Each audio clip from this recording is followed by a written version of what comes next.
Okay, and we're live on day 4 from beautiful Thompsons Rivers University. Hello everyone and welcome to the IEEE CIS Summer School in Games Development. I'm Joseph Brown and we're coming to you from Thompson Rivers University, which is on the traditional and unceded territories of the Kamloops to Secwepemc peoples. And we have a beautiful day here right now inside of Kamloops. Beautiful sunny day. Hopefully not too much of the smog is coming in from the various forest fires in the BC region.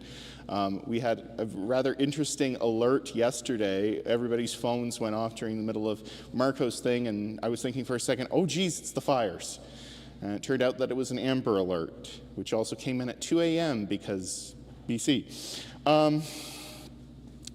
So who am I? Why am I here? Why am I talking to you today? So my background, I actually come out of a computer science, a real traditional computer science background in terms of software engineering. That's where my undergraduate concentrations were in, and then I went on and did a master's, primarily in the subject of finite state machines, which Marco gave you an overview of in the second day of the talk in terms of how finite state machines are activated inside of this.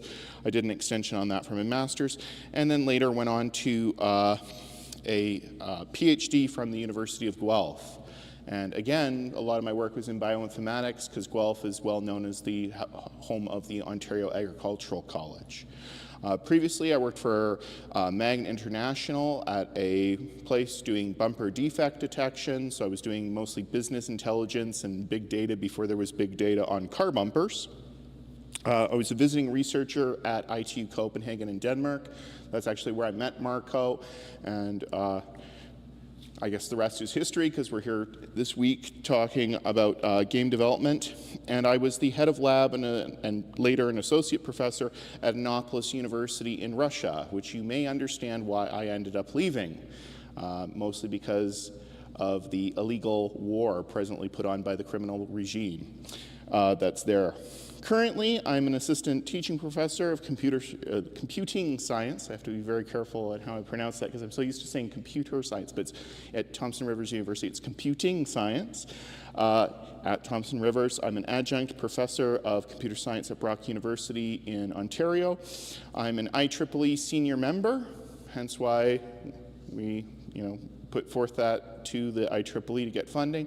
So the IEEE, it is a organization, and you guys can get student memberships, many of you, or actual group memberships. They're not too expensive, and they give you a wide amount of access to various journals and tech there, and also discounts on going to various conferences and such. So be sure to check that out throughout the week. And I'm also a teacher's trainer. So I'm actually trained in the, I'm a trainer in the instructional skills workshop. So I work with various other faculty in doing kind of teachers training and mostly small classroom work. It's a 24-hour workshop. They do 3 lessons. There's peer review and feedback inside of that. And it's all nice and confidential. So if somebody wants to kind of practice a lecture without looking like an idiot in front of, a bunch of people, then they can do it inside of that space and look like an idiot in front of me, and I don't care. So that's one of the systems that we use. Okay, so there's a great picture of me when I was much thinner with a bit more hair. So, I gained some here and I lost some here in terms of that. So, but we'll just keep that picture around because every single faculty picture that you ever see, usually it's the guy like from 20 years ago, right? So I got to keep up that tradition. That's a strong tradition inside of the academic community. My hobbies. I am a huge gamer, both video games, board games, tabletop RPGs. I am a gigantic nerd, and I'm not afraid to say that in front of this group right here because I think we all have that sort of thing. And, this is what I would do to de-stress from the fact that I have a very stressful life and position. Doing a PhD is very stressful. Going through university, as you know, it's just a very stressful period. And then going on and working inside of industry, stressful. Working as a professor, stressful. And this is my kind of like get away from everything, right? Go off into fantasy, you know, for a while and safely kind of work within that. And the nice thing that I find too is when you have such a passion for a hobby or something like that, it's really nice sometimes when you can turn it into your work. And so I've worked very hard to take what I do as a hobby and push it over into what I do as my work. And that way I'm always happy and joyful and pleasant. And it's great to be a professor who focuses on games technology and games research, because it's like I come to one of these events, and even though it's a lot of work, like somebody was saying, you were here from 9 a.m. yesterday, you know, you're in here at 8 a.m. setting up, and you were like here till 6 p.m. there, like another professor. It's like, but I love what I'm doing. I absolutely love what I'm doing. And so I tried to move it into my work, and I don't really have the same amount of a research role at TRU that I used to have, but I have publications inside of such things as the mathematical modeling of zombies, or understanding Minecraft, a chapter in there. Computational and AI in games, which has now just become the IEEE transactions on games, or the COG conference, and various things like that. So I've published in a lot of various places on games technologies. Now I'm in more of a teaching capacity and a teaching role, and I see this as also games are a great way to engage students with the materials. So I want to promote a learning that's not just based on me standing at the front of the room here and lecturing. Of course, I say that while I'm standing at the front of the room and lecturing, but I hope we'll take some time to, like, you know, activate this, and where we're talking about game jams, and maybe you'll take some of the stuff here and use it in the game jams that are coming up next week. I want to make it not just based on the lectures and reading, but I also love to have this more kind of hands-on learning. And I see all spaces in the university as really learning spaces that we can utilize. For example, this is an old class of mine inside of my class on games development, and here we are actually talking about how can we basically have a playful experience. And we were designing our own games and looking at rule sets, and how if you add on various rules onto a system, how it, you know, degrades into something that falls apart, right? If we put too many rules into the system. So that's us getting dressed up to do all of that. Here, this is actually a game theory class, and we were talking about various actions inside of mathematical game theory. And this is two students having a Nerf gun duel inside of it, having to do with the distances involved and whether they, you know, how long should they wait to, like, shoot each other with the Nerf guns, because there's some famous systems in regards to that. So I try to engage with a lot of non-classroom events, Pi Days, hackathons, game jams, even this week here, to get outside of just the normal traditional bounds for that.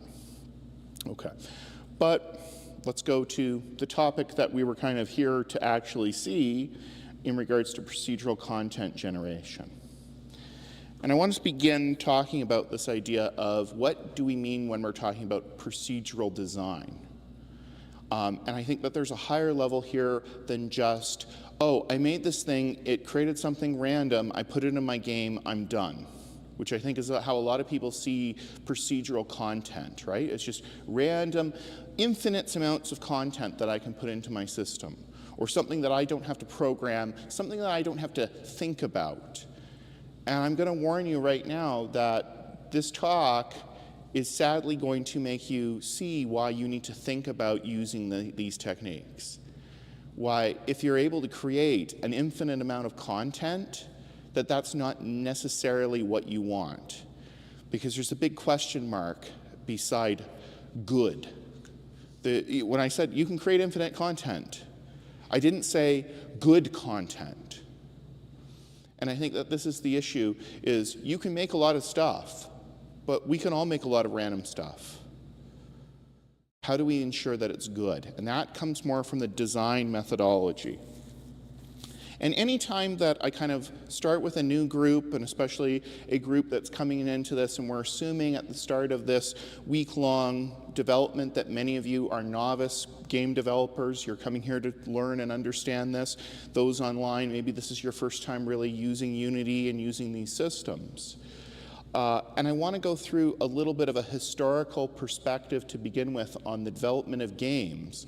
And I think that that will then kind of let us understand how in our own games we can use the tools that have had a long history. Because procedural content generation is not something that has been developed just after the advent of the computer. It's something that existed long beforehand inside of more of the analog game spaces. So when we talk about the history of games as a medium, as a genre, we have to go back to the history of simulation. And really, we have to go back to the history of games as being preparation for war. And we can see this in a lot of different spaces, the kind of vestigial elements of this, that games were used as a training tool and a simulation tool for what is basically the most adult thing that there is for armed conflict for this. And it's not just the system that was designed in order to, please children. I think that's a big thing is when we talk about games, what people hear is toy for children. Or maybe if you're inside of the lottery, you hear, betting on something, right? We hear gaming as that. But a lot of people, you say, well, I play video games. And they go, oh, you're just doing kid stuff, right? But a lot of you've played games, and you've seen that it requires a lot of analytical skills. It requires sometimes a lot of physical skills if you're, say, playing with your Wii. Okay? You're doing bowling or whatever, right? Maybe it's even something where, you're on your treadmill and there's some sort of game or we see gamification inside of fitness apps and various things. So I want to get away from that idea in your brain of equating games with children and play necessarily. So the ludic space includes that, but it's not limited to that. And that's a big giant word, right? Ludic. So that's just basically another word for games and playful experiences. Okay, so I'm going to give you a short history of war and role-playing games for this. A lot of this is coming out of Playing at the World. Excellent resource. It's about yay thick. So because of that, I'm going to say that today, this is a summary of a summary. Okay, because even his book, that's yay thick, is really just a summary of all of the stuff that had happened inside of this. It was a history of this. I'm giving you a historiography, just exemplars through this space. Now, this is going to be an overview of what I think are exemplars, important milestones in the trend of games, but these might not be the first appearance of the trait that I'm speaking of. There might be another game. So if you come to me and say, but Dr. Brown, this thing was before this and it has that trait. Okay, fine, that's fine. And I just want you to see this as representative of the progression of this. So yes, I understand it. There might be something that's before what I have here. This is just an example. We don't need to be the guy on, YouTube or Twitter going, but actually, just relax. We're doing this as a narrative progression. Okay, so games we can see is really having these kind of prehistorical, pre-written existence. We find dice and game boards in Egyptian tombs. So there was something going on there, right? When you go to the afterlife in Egypt, especially if you are the pharaoh, all your junk is inside of your storage locker along with your body, right? That's to get you ready for the afterlife. So these are things that are probably of great importance with you if you're going to have this for the rest of eternity. So what do we find there? Board games inside of this, dice, miniatures, pads to play these games on. Okay, so that means that if we can see this in the grave goods, we would then probably think that this is something that they want to do for the rest of their existence. And I think if I said to you, hey, I'm going to put you in your nice basement room for all of existence, and you've got some board games in there, that sounds pretty good to us even today, right? So maybe that's what was happening with these Egyptians. There's chess-like games inside of the Greek and Roman era.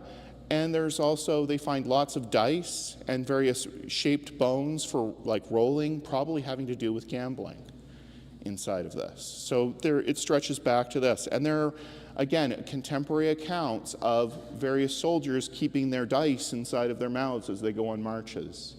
And you can go and even find historical examples of this. Okay, chess, right? Shachmat. This is a classical simulation of armies. And in a way, Espen Azrith said that this is basically ethically dangerous as it teaches the value of sacrifice. It's a tool for teaching how to cause war. It's the greatest gamification. And if you look at the original position of this inside of the Indian subcontinent and where this comes out of, Shachmat, checkmate, means the king is dead. So there was these types of systems. And earlier systems of this had 4 players with 2 viziers that were fighting against each other against 2 other viziers. And you could only move pieces based on a dice roll. So there was other pieces and other requirements inside of this.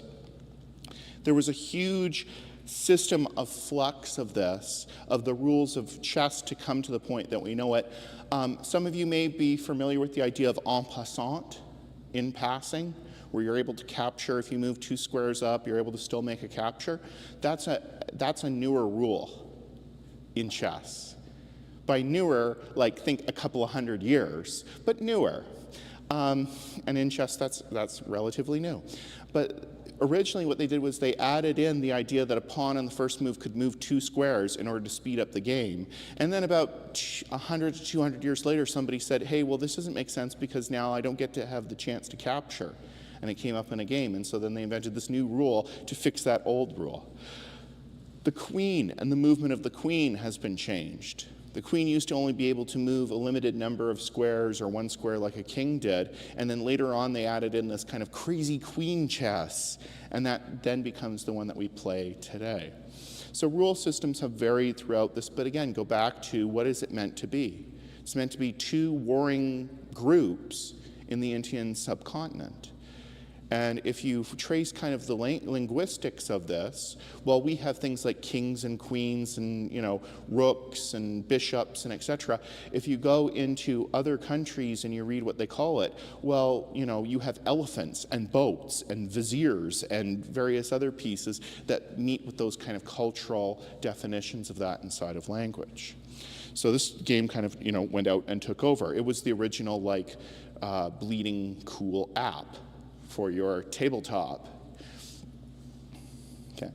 As we move forward, and I think this is where we kind of get into what we're kind of seeing now is the modern progression of what turns into modern day video gaming culture inside of this. We have Prussian Kriegsspiel, and here you can see a whole bunch of various Prussian generals gathered around a table with various models on top of it and a rule book, and this guy here, he's the judge, and he's like, no, you can't make that move, that's not fair, right? Let's check the rule book, okay?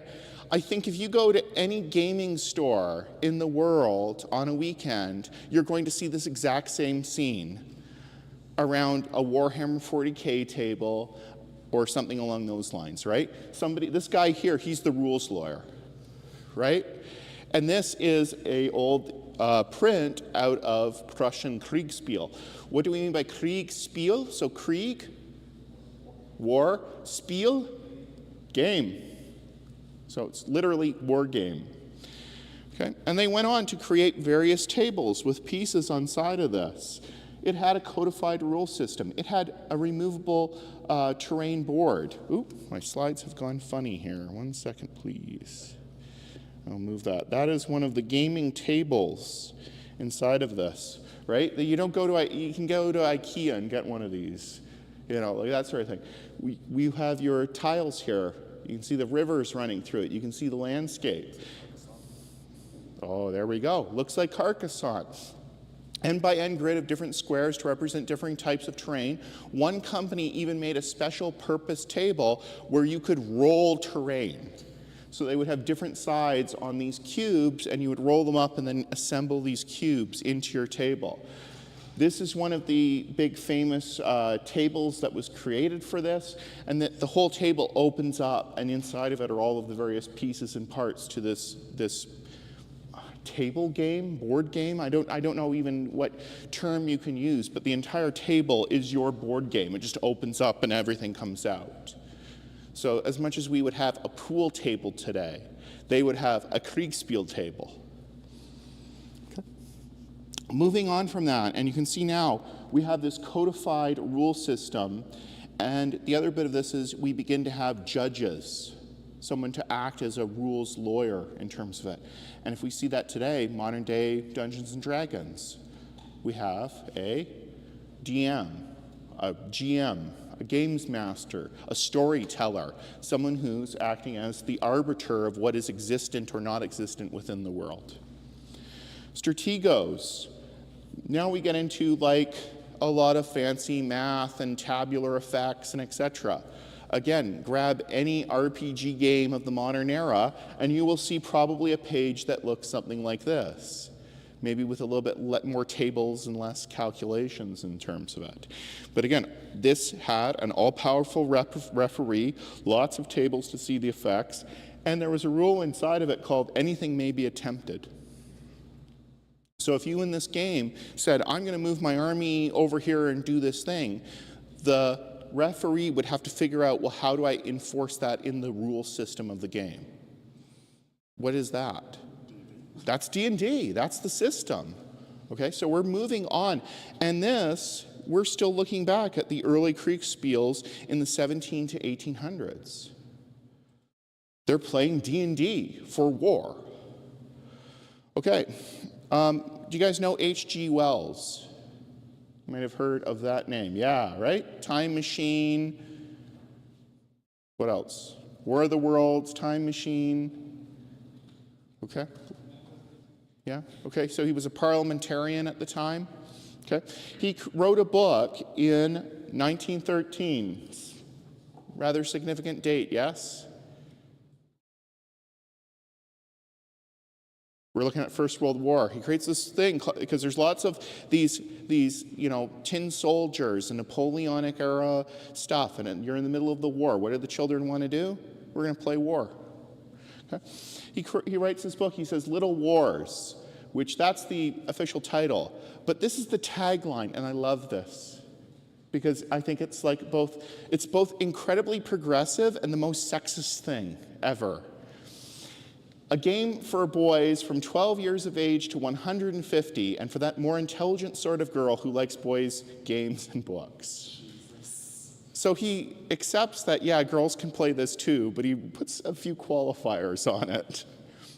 I like how you couldn't just call it Little Wars like I gave you. No, we have to be misogynistic in here. Yeah, we had to get that in, right? Good work, H.G. Wells. And so here they are, and it's English novelists playing at war, and this is them inside of his garden, and them moving the various figures around. And in fact, there's stories of his housekeeper having to dodge these rubber-banded wooden dowels that they were firing back and forth. And it's H.G. Wells and like his neighbor from down the street, like firing things at each other, right? Okay? So again, we see this still today, right? Yeah. Well, they had those big, giant, like, country estate houses and could, afford to have that, right? Yeah. Yeah. So just think of that. Think of the guy down the street that has that HO model railroad, right? Same sort of thing. Okay. So as we move forward, we're also beginning to see more of this kind of standardization and creation. So again, H.G. Wells, what he is using for his Little Wars game was the commercially available tin soldiers of the time. And you used to be able to get these like rubber band guns that would fire wooden dowels. So he's basically creating a rule set on these toys that were readily available at the time. Avalon Hill comes along and begins creating this game called Tactics. And here we're codexifying it a bit more. We're limiting the rule system to what is available to you, and we're giving the people the pieces. And now we're getting into more of what we would consider a modern day board game. If I went back and bought a copy of Tactics and I transported it to you today and I put it on the shelves, it would not be very different than the board games that you're used to purchasing on a regular basis. In fact, I believe some of these have already been reprinted and that are inside of various stores. So we have more of the mass marketing appeal of this. Again, we have maps based on squares. We have tables of these combat factors, unit classes, factors in terrain, counters representing units. So we're beginning to get closer to what we would see today as being like Sid Meier's Civilization, or something closer to, Warhammer 40K is emerging out of this. Okay, the big dividing line, where I think we really hit that modern era, right? Dungeons and Dragons. Gygax and Anderson in 1974. And the full statement of this is interesting. So again, we have our title that everybody remembers, Dungeons and Dragons. What was the tagline on the cover? Rules for fantastic medieval war games campaigns playable with paper and pencil and miniature figures. Okay, try saying that. What's quicker to say? Dungeons and Dragons. Today, if you say Dungeons and Dragons to the majority of the people who are, nerds, they will know exactly what you mean by that, right? Or if you say it's something that's like D&D, or it's an RPG game, you immediately have that. At this time, there's no such thing. There's no such thing. So how do you describe that to a consumer? You have to spell it out. Well, it's fantastic medieval wargaming. So wargaming is now, it's still a big thing. That's what I can relate it to. The original D&D advertisements were actually in Napoleonic wargaming journals, is who they're trying to bridge over. They've watched, not watched, because the movie doesn't even exist yet. They've read Lord of the Rings, and they want to recreate that. And so, great, it's fantastic medieval wargaming, which you know what it is. Campaigns playable, and then they give you all the tools that you're going to need. For dice. Except for dice. Yes, that's true. And it's interesting, what was the original reason for D&D dice? I got another whole big talk about dice design and stuff. But. More variety on what you're rolling? No. Why would those dice exist? Anyone have any idea of why the original? Because the D&D dice set, that 7-piece set, existed before D&D did. In fact, Math teachers. It was math teachers, yeah. It was for teaching probability to students. They had made those, weird dice sets in order to teach about probability with students and have a teaching aid. So yeah, math teachers, which is then very interesting when you get into Magic the Gathering, also created by a math teacher, yeah. Yep, crazy mathematicians. They're the ones that build everything. Now it's, I guess, crazy computer scientists. Okay, Dungeons and Dragons actually comes out of the Blackmore campaign. And I think some of you have maybe seen like the Society for Creative Anachronism inside of Kamloops. I was there on Canada Day. They're all dressed up as elves and things, and they were doing jousting. In fact, there was two societies. The one I think was like we're like the proper one that doesn't allow elves, and the other one was like we're the ones that allow elves, so we're more fun. I was just waiting for them to each choose a champion and go at it, but it never arose. So this comes out of the Blackmore campaign that they had at the time. And it was first a system developed with the idea of a referee in terms of this. And in fact, at one point, Gygax, who visited Anderson, went to him and he said, in basically, September of 72, he said, what are the rules for this campaign? And Anderson responded to Gygax, rules? What rules? Because they were just doing this as kind of we have giants walking over us. Okay. And eventually he provided 20 or so pages of just handwritten rules to Gygax, and this is what formed the foundation.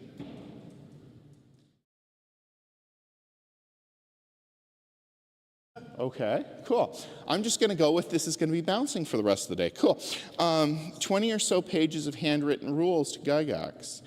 And this is where that whole development of the new dice came in. They grabbed it. They went with dungeon maze-like levels inside of it. There was this idea now of experience points and leveling up and all the things that we begin to see inside of that, because inside of this Society for Creative Anachronism that they had, or equivalent thereof, there was these ranks like, I'm a duke, I'm a prince, well, how do you do that? Well, via experience. Figures for the models were not provided. So in the original D&D, there wasn't these figures, and so people, do what we do today when we want to actually pay Warhammer 40K, we get a bunch of proxies, right? Because Games Workshop takes all your money. And so people would just go to various other board games and grab figures. Or, hey, I got this really cool statue of a dragon. Great, that goes into the game. Hey, I found this dish rag that looks kind of like a thing. Okay, it goes into the game. It's a blob or something, right? It's the monster of ill repute. You go around to a dollar store equivalent in the era and you pick these things up together. But it later created a large, huge secondary market for materials. In fact, a lot of D&D at the time was a huge secondary market. In fact, Wizards of the Coast and TSR and all of that were originally secondary source providers for things for this rule set. So, we have this idea of the expansion packs, more advanced stuff, dice sets, figures, boards for levels, campaigns. This was a huge cottage industry and development inside of it. Now, around this time, and Marco began talking about this yesterday, right? He talked a little bit about the formation of PCG. We have Rogue come out. So 1980. I think he said sometime in the late 70s, so very close. I had to go and look it up again. And so coming from Toy and Wichman, and here I am actually using the exact same image that he's using because that's just the common image of Rogue, I guess. So this, again, this was bridging off of the various D&D things. They want to create a digital version of it. So they had the creation of levels and boards via randomized algorithms. They had permanent death. Ooh, requires more levels, right? And again, had to do with the space, as Marco talked about. And it spawns the generation of many games which are based on the same ideas. This is where we get the term now roguelike. It's like this game. Okay. We later have, of course, Diablo, which is probably, again, turning this into the more modernistic idea of video games. We have Diablo come up and do this. It has all the classical elements of D&D games. It has a character class, you have level, you have experience points, but the nice thing for those of us that are complete loners and introverts is there's no games master and no other players, unless you have a LAN connection. And no ability, however, to move outside of the system. So what we gave up by moving to a digital formation is we gave up the ability to create new levels, new areas, new spaces. We threw that away, which the human mind and our ability in order to do that is infinitely capacitated, right? We have the ability, if you go to any D&D game, what monsters you face can change, what happens in the scenario can change, and even if you have a good games master, and even if they're working from a set scenario, they will add or change, and the dynamic will depend upon the players that are in the group. So there's lots of different ways that that's happening. Inside of this, once we've moved into a computer is based off of pure logical rules. And so we don't have the freedom that we have anymore. Okay. Around the same time, we have the Warhammer series being founded. So founded in 1975, miniatures come out 4 years later. And really what they were doing was creating, again, the secondary market for D&D off of this. They were creating miniatures for that. They were creating their own scenarios for D&D. And that's how that bridged up. And then finally, they moved into games in the 1980s, and then became a giant mega corporation that swallows your wallet whole. Company was originally founded in the UK as a reseller of American games. So that is TSR, the idea of D&D. So they were a reseller.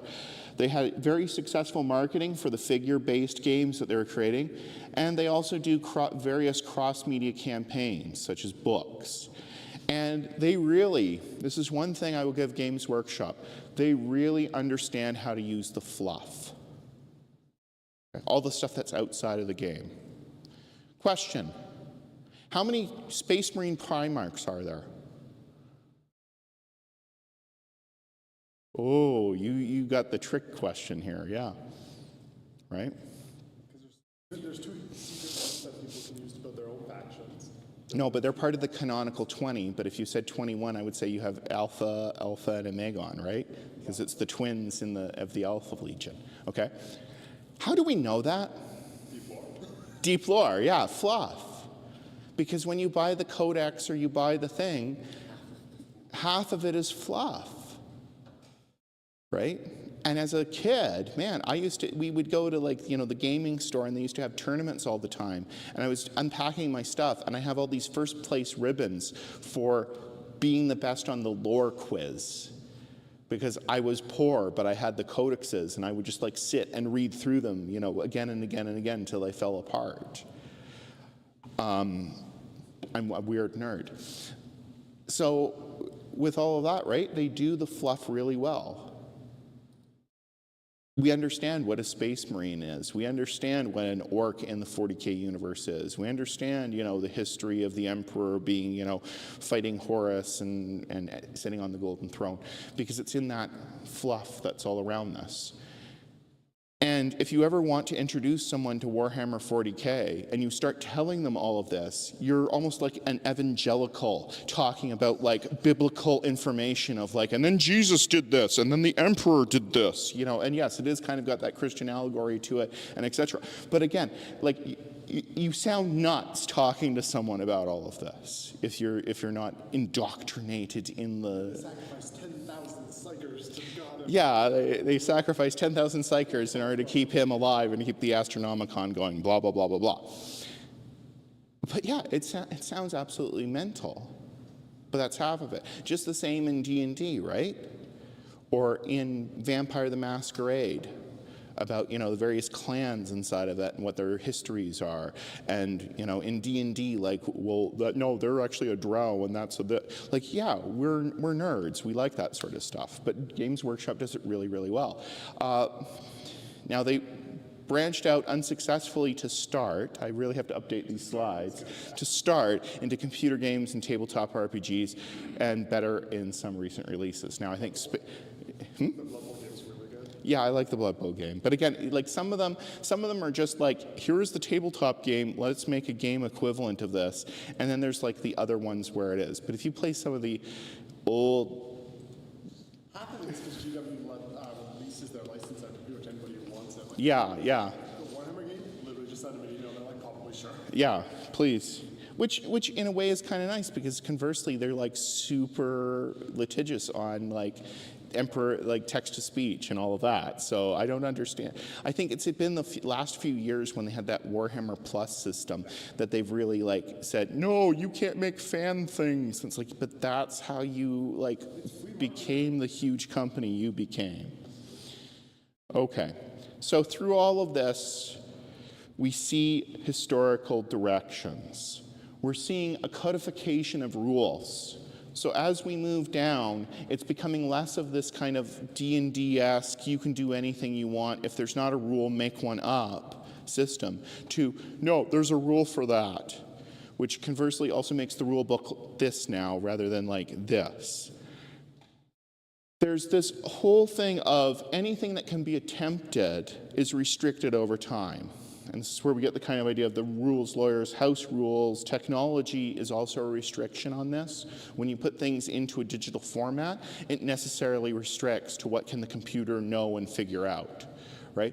Now, maybe ChatGPT fixes that. I don't know. Some people are saying, oh, ChatGPT will fix this. I'm waiting for like houses and such. You know, it's the old thing of like the orcs. You're late to work. Quick, make a saving throw to bluff your boss. You know, like I don't know how you're going to do this. It's been passed from now the military elite into this kind of pastime. So originally we had chess, we had lords and kings doing it, and now it's this kind of thing of just like for joy and fun that's been created. But it was never just for kids. Games were never just for kids. Games were something that we used as simulation to begin with. And really marketing to the youth as a brand experience is kind of what's moved forward. We can see also that there's a simplicity of design being moved up into complexity. So when we think about a chess set, and their simplifications of the objects that they're representing. And today you have full figures, you can press play on your 3D printer. They're painted to that. Some people get really like, I was a tiny brush guy, like that sort of thing, but people get even like really like down to the point of like, I'm making my Napoleonic crusade campaign, and I have to get the exact right color to match the color that the French, our military used between this year and this year, but they also didn't use this type of buttons on this year, so now I have to convert them over into this other type of buttons. Okay, we've all met that guy at the Game Star, and we've stayed away from him. We've seen this as characters inside of games as being letters inside of like Rogue, single letters, into now being fully featured, beautiful, animated models that would put film producers to shame inside of this. And we also see now a lot more marketing of fluff, of models, of dice. It's become a lot more consumeristic inside of this. Okay, so let's take a 10-minute break so people can go get an early morning coffee and drink. And when we come back, I'm going to talk about why we need to begin to use procedural content generation for this.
Okay, so welcome back, everyone.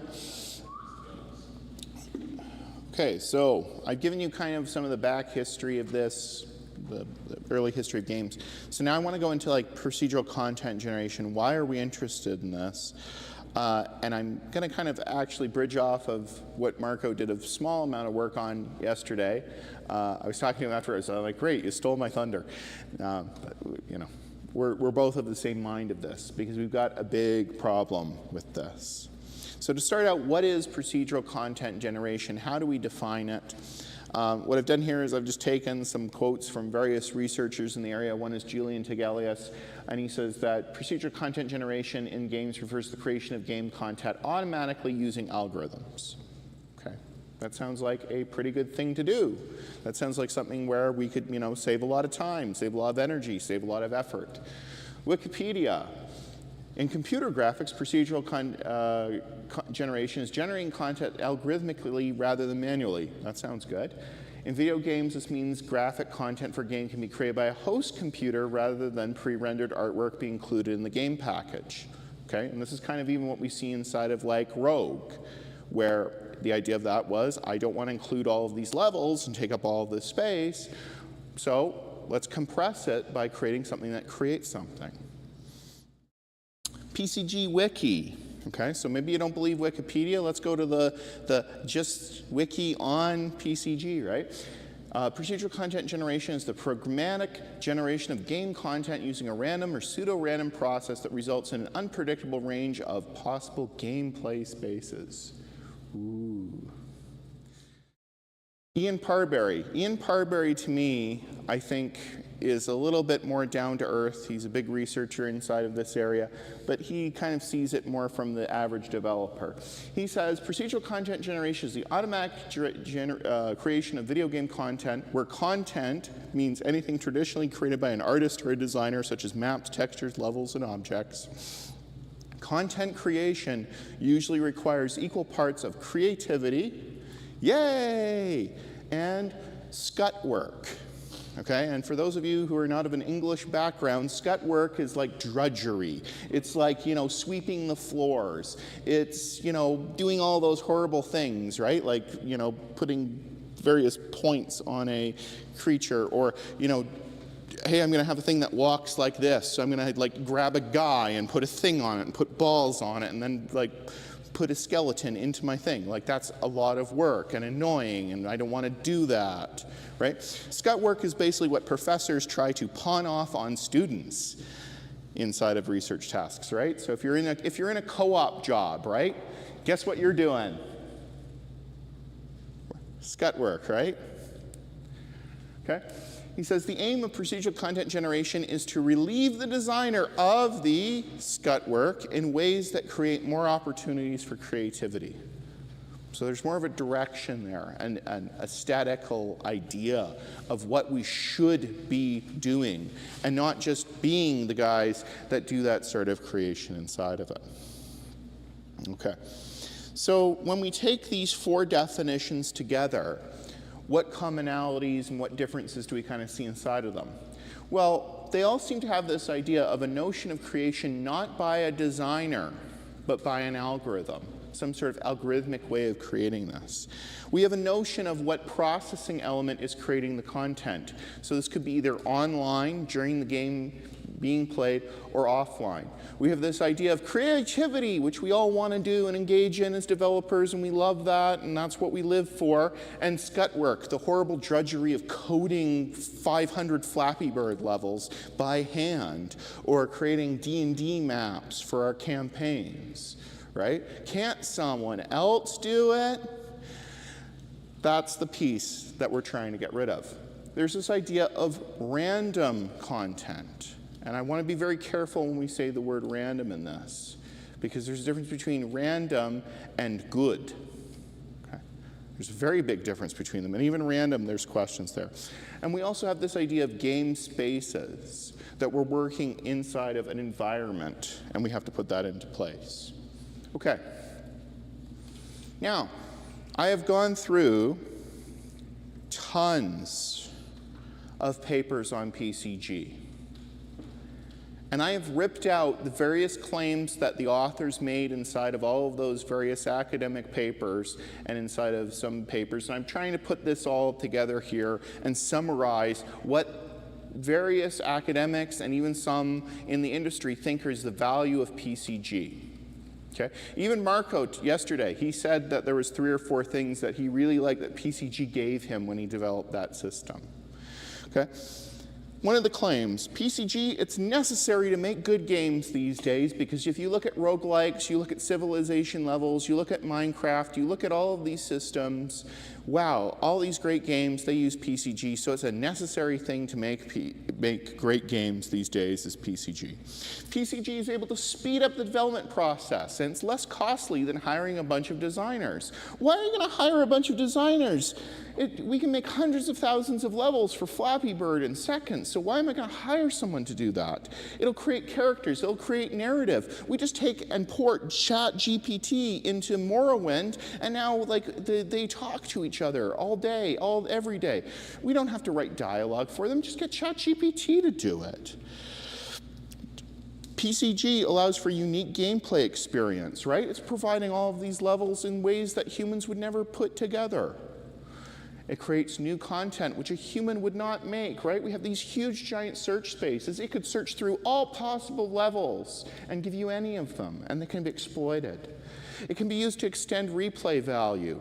Man, you know, how many times have you played that game again and again and again, and the level is a bit different, and hey, that makes it a bit more engaging and joyful and etc. in terms of it, right? Content's created on the user system. New levels and quests constantly added in terms of it. We can meet with the user's requirements for level design. We can meet with play styles. If I see that a player is constantly, you know, doing the sneaking sort of thing inside of like, you know, Skyrim, or if they're doing a Blade Master thing, I can create a level that will, you know, focus on that trait that they do.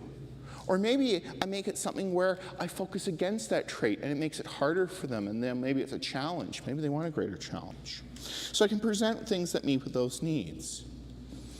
Okay, so these all sound like wonderful, great, huge things that we gain via PCG.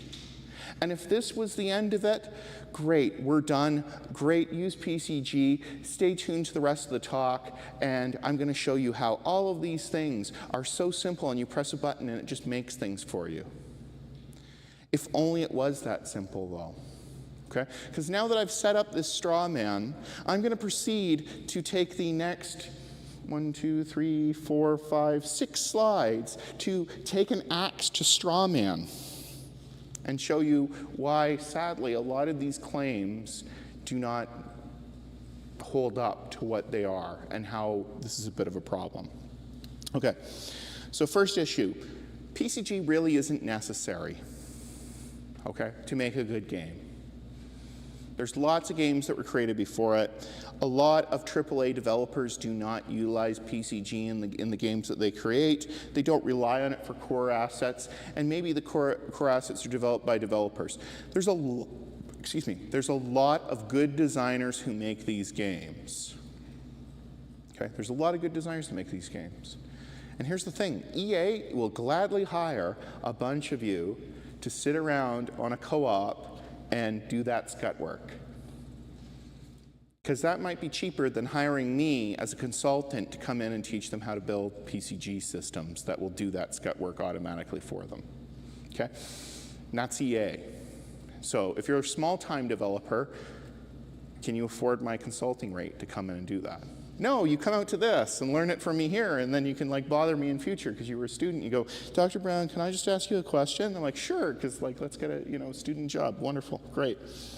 Okay, so with that, PCG is not necessarily fast and cheap.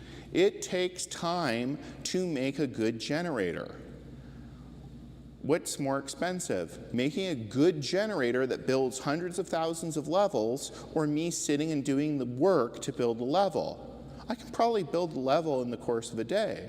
If I want a generator that makes good levels, that may take me a week. Okay, so again, it's a trade-off in terms of this. There's a very large initial cost in the making of a level generator. It's easier sometimes just to hire more developers to do that development and create it. Game developers are some of the hardest work developers in the world. And this is one of the reasons why I harp on EA, is voted in 2012 as the worst employer in America. Okay? Now, what else was happening in 2012 that they were voted the worst employer of America, and I love this, is that Walmart was locking their employees in their stores overnight without bathroom breaks. But EA was the worst employer. Okay? Walmart exists. They're the worst employer. Just going to leave it at that. Constant complaints by programmers in the industry, as we talked about with the whole, GDC, hey, what happened there, and et cetera, right? They're planning on unionization and all of these. Always constant complaints of crunch and these various other things, right? I've had lots of students come to me and say, I want to get into games development. And I go, haha, don't. Okay? This is one of the things there. And why hire someone who's specialized, right? Why would they hire me with a PhD to develop games? I'm expensive, right? When they say, hey, you've got to work, 80 hours, I'm going to say, no. Right? Like, they're not going to afford me, and I wouldn't do that sort of work. So why do that? The development of these things, it's not really unique in a way. The generator, by definition, was the output of a generator designed by a designer. You could write everything that ChatGPT writes. You could. You could hire a writer to write everything that ChatGPT could. In fact, they did, because ChatGPT just takes all the stuff that was written on Reddit and then pukes it back out in a different arrangement. So, designer would probably also be able to make the content directly rather than going through this. And you have a lot more freedom and control when you're programming each element from scratch in terms of this, right? And if we think about that even with the ChatGPT example, instead of, fighting with the prompts and et cetera, I'm just going to write the bloody thing I want, or hire someone to write the thing that I want. Human content is usually way better. Okay. Content produced by a generator might be broken, unplayable, not realistic to the world. Okay, ask ChatGPT something, see what it comes back with, right? Ask it who's the king of France presently. It's going to give you something. A human will go, there's no king in France. Or maybe they'll go Jacques Leblanc, I don't know. But, But they'll come up with something. But it might not be realistic to the world, it might be broken, it might be unplayable. Content produced by humans directly also meets with narrative concerns, right? If you're interested in a story in your game, maybe not generated content, because you're really focusing then on causing a progression, causing a rationale to have. It's sometimes hard to ensure that a narrative is maintained inside of a generated world. Now, you could also put various things inside of there like, hey, these story elements have to appear. Now generate everything around it. So there's ways to get around these problems. But again, this is not something where if I just code up, hey, make a random level, it's going to meet with my narrative concerns. Because maybe it puts the boss room right near the start room. That really doesn't follow a meaningful narrative in my game, does it? Because usually bosses should be at the end. Maybe it puts the treasure room right near the start room. Again, doesn't really meet with the narrative. Maybe the treasure room should be behind the boss room.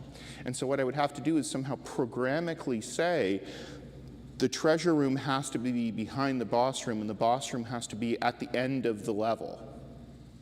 So I would have to program that into my generator and say good levels are such that this. Okay? So we can see how we can come up then with, as Marco showed, that whole behavioral tree, that sort of system, for then how do I create a level. Okay? Technology, for a number of applications like narrative generation, we can see is also very simplistic. Anyone that's played, the old World of Warcraft, right? How many rat pelt quests do you want to go on before you just want to gouge out your eyes in the grind? Okay, like that's could happen. Stories made by humans free from these constraints, and you can do very, very fine detail work with humans. If you want to have that element that's there in your game where you see this one thing, and then 3 games later, it pays off, right? Look at the Arkham series of games, right? There was elements that were in the first Arkham game that only pay off in the 3rd Arkham game. Okay? A random generator is not going to think that far ahead and know what the narrative is going to be and, hey, this is the big giant payoff at the end. It's not going to happen. A human development team might go, you know what, it would be great if we showed this and then we can link it to something that we're going to do 3 games later. Replayability can suffer. Okay, fetch and kill quests. Really, do I have to do that again? If you have too limited of a quest creator, then you're going to start creating the same thing over and over and over again. Again, look at like a lot of MMOs sadly suffer from this when they have random mission generation inside of it. You see issues of, is this level even complete? Right? Again, we go back to if the generator failed halfway through and only built half of a level or didn't put the narrative elements in or didn't do that. And how does that fit with the grander narrative of your game? Right? If I played Fallout, Fallout has a lot of internal narrative storytelling based upon the placement of objects within the world and how it puts those things down in all of these games. Fallout 4 has entire stages and levels inside of it where you're exploring these old dusty vaults and every room is just giving you more and more of this story as you go along. Okay, how do I do that in a generated manner if I want to hit those same story beats? It's a lot easier to see it in a constructive manner. It's a lot harder to do it in a PCG generation. User needs might not be met by the content, right? Is this level too hard, easy, or annoying? And I think the big thing with this is when we do human content generation, we test, we check, we play test, we look through it, we evaluate it, we go, does this make sense? So there's a lot more things that happen there. When it's developed on the computer's player, or on the player's computer, let's do that, on the player's computer, a developer doesn't go over their house and go, let me try out this level and bring in my playtesting team before you play it. Okay, that's what happens, however, at a lot of these games design studios. Again, if you want the entry-level job inside of games development, you're usually what's known as a tester, right? And what does the tester do?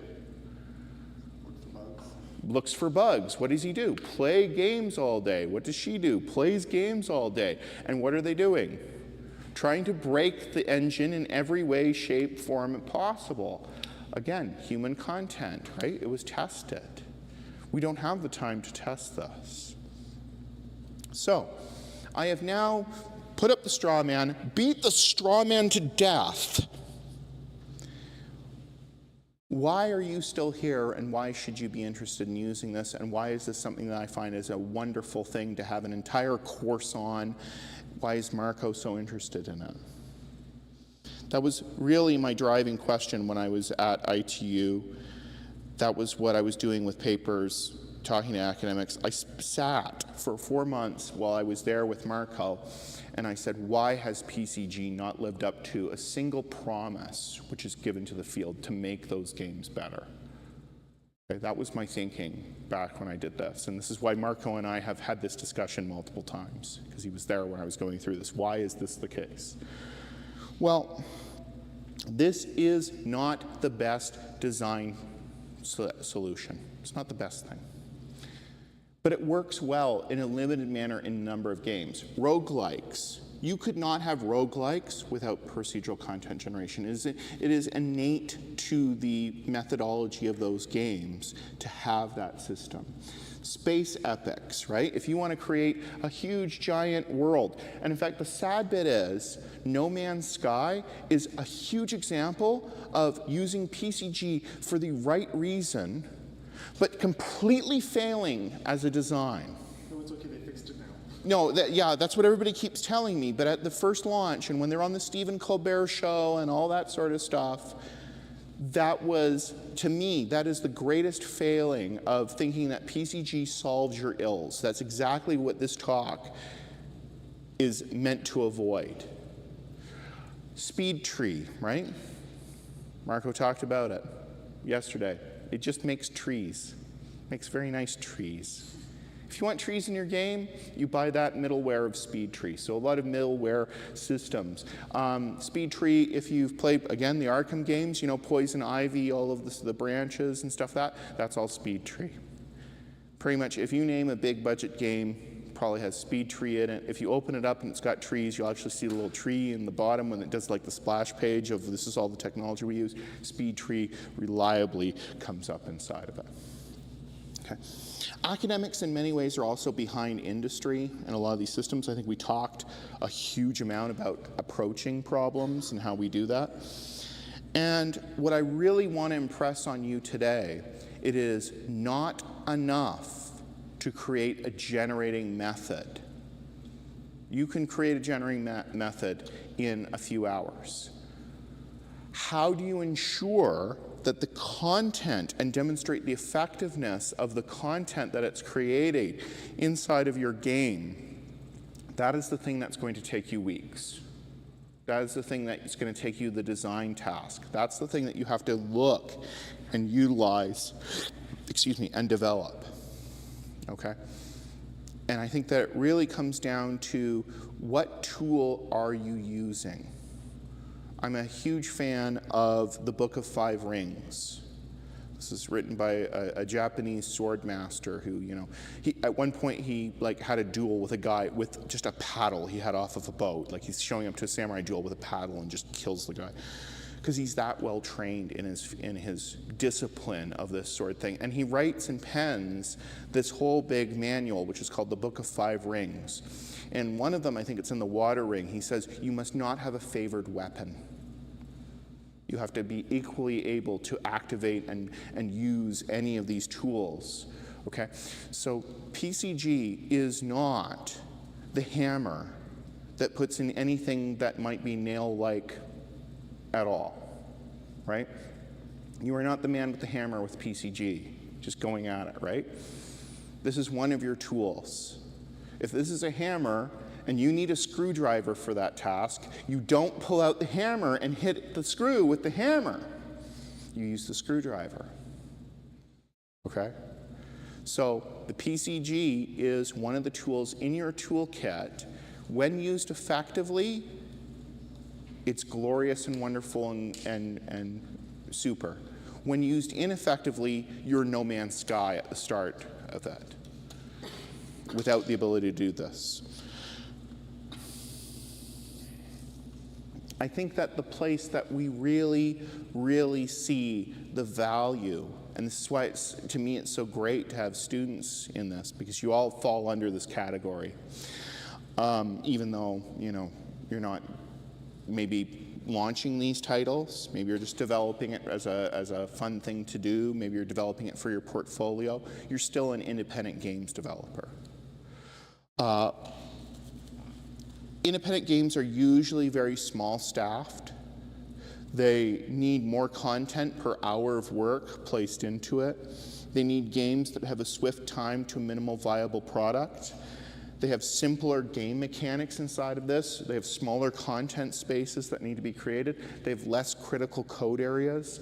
And they're willing to invest more time in the process, not just the product. All of these things activate, in my mind, procedural content generation as being a tool. Because with a small staff that is more willing to invest time in the process, you're going to be able to spend more time on that generator of those levels or generator of that content, get more out of that hour of work than if you were to just build those assets your own. Because you don't have the ability to hire 14 other people to build levels for you. So spend the time building a really good level generator now becomes more of a economic viability. It's a better way to get to that point. Because also they are games with a swift time to a minimal viable product and they have smaller content spaces, this is again, this now activates PCG better because you're not worried as much about narrative concerns. You're not worried about creating that big, ongoing, long, arching storytelling thing. You just want a level that works in your game. And if the board changes and if there's no narrative connections between them, or, you know, Tetris, right? What's the narrative of Tetris? Wow. The narrative of Dr. Mario. Mario's a doctor. He's throwing pills at the bugs, right? Like, that's it. Like, clear all the pills, clear all the bugs in the jar. That's it. That's the narrative, right? You have the narrative from the title screen where he's going, and there's the little, you know, looking evil things, right? Like, the narrative's there. We know immediately what that's supposed to do. Those are the types of games that work well with this sort of system, right? If you're trying to make Fallout, you know, 76, please work more on Fallout 76 and make it work. Again, like, then maybe you need more developers. Bethesda, you needed more developers. Okay. So where do we see this work? Where do we see this inside of games? Ooh, again, my things have moved. Binding of Isaac, right? Roguelike. You're moving through that space, all the levels, all of the like pieces inside of it. Again, faster than light. Ships inside of it, your encounters. And this, again, this one actually does have narrative in it. Faster Than Light has narrative inside of it. It's a very simplistic narrative, and it's also one that's generated by when you have these jumps between these different systems. And the other bit of this is it's an emergent narrative. You're telling the story of this ship going through these various sectors and doing that, right? And who you capture along the way, or which crew you save, or the decisions that you make then have reflections moving forward in this narrative. So this is a roguelike in which they have embedded the narrative as part of the mechanics and followed what those mechanics are. Conversely, though, every time that you play through this game, the narrative drastically changes because you're telling the story as you go. Spelunky, right? Again, procedural content generation. And you can see kind of a trend in between all of these games of it's in that same sort of genre of that roguelike moving through it. But we also have seen that, you know, there's generators inside of Minecraft for creating an initial world to play against. And there's generators inside of a lot of different games in which it's just kind of creating the play space. It's creating the boards that you're going to work with, but then your movement through this.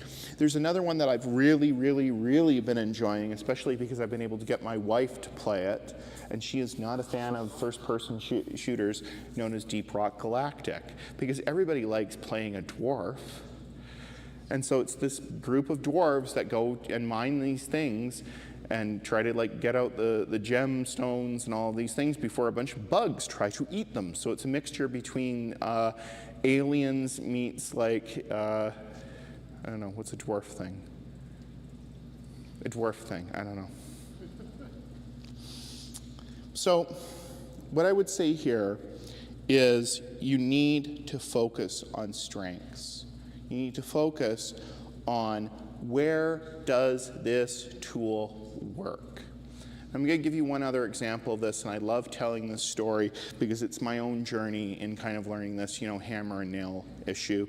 And I think it works, even though it's not a games thing, I think it works inside of this context quite well.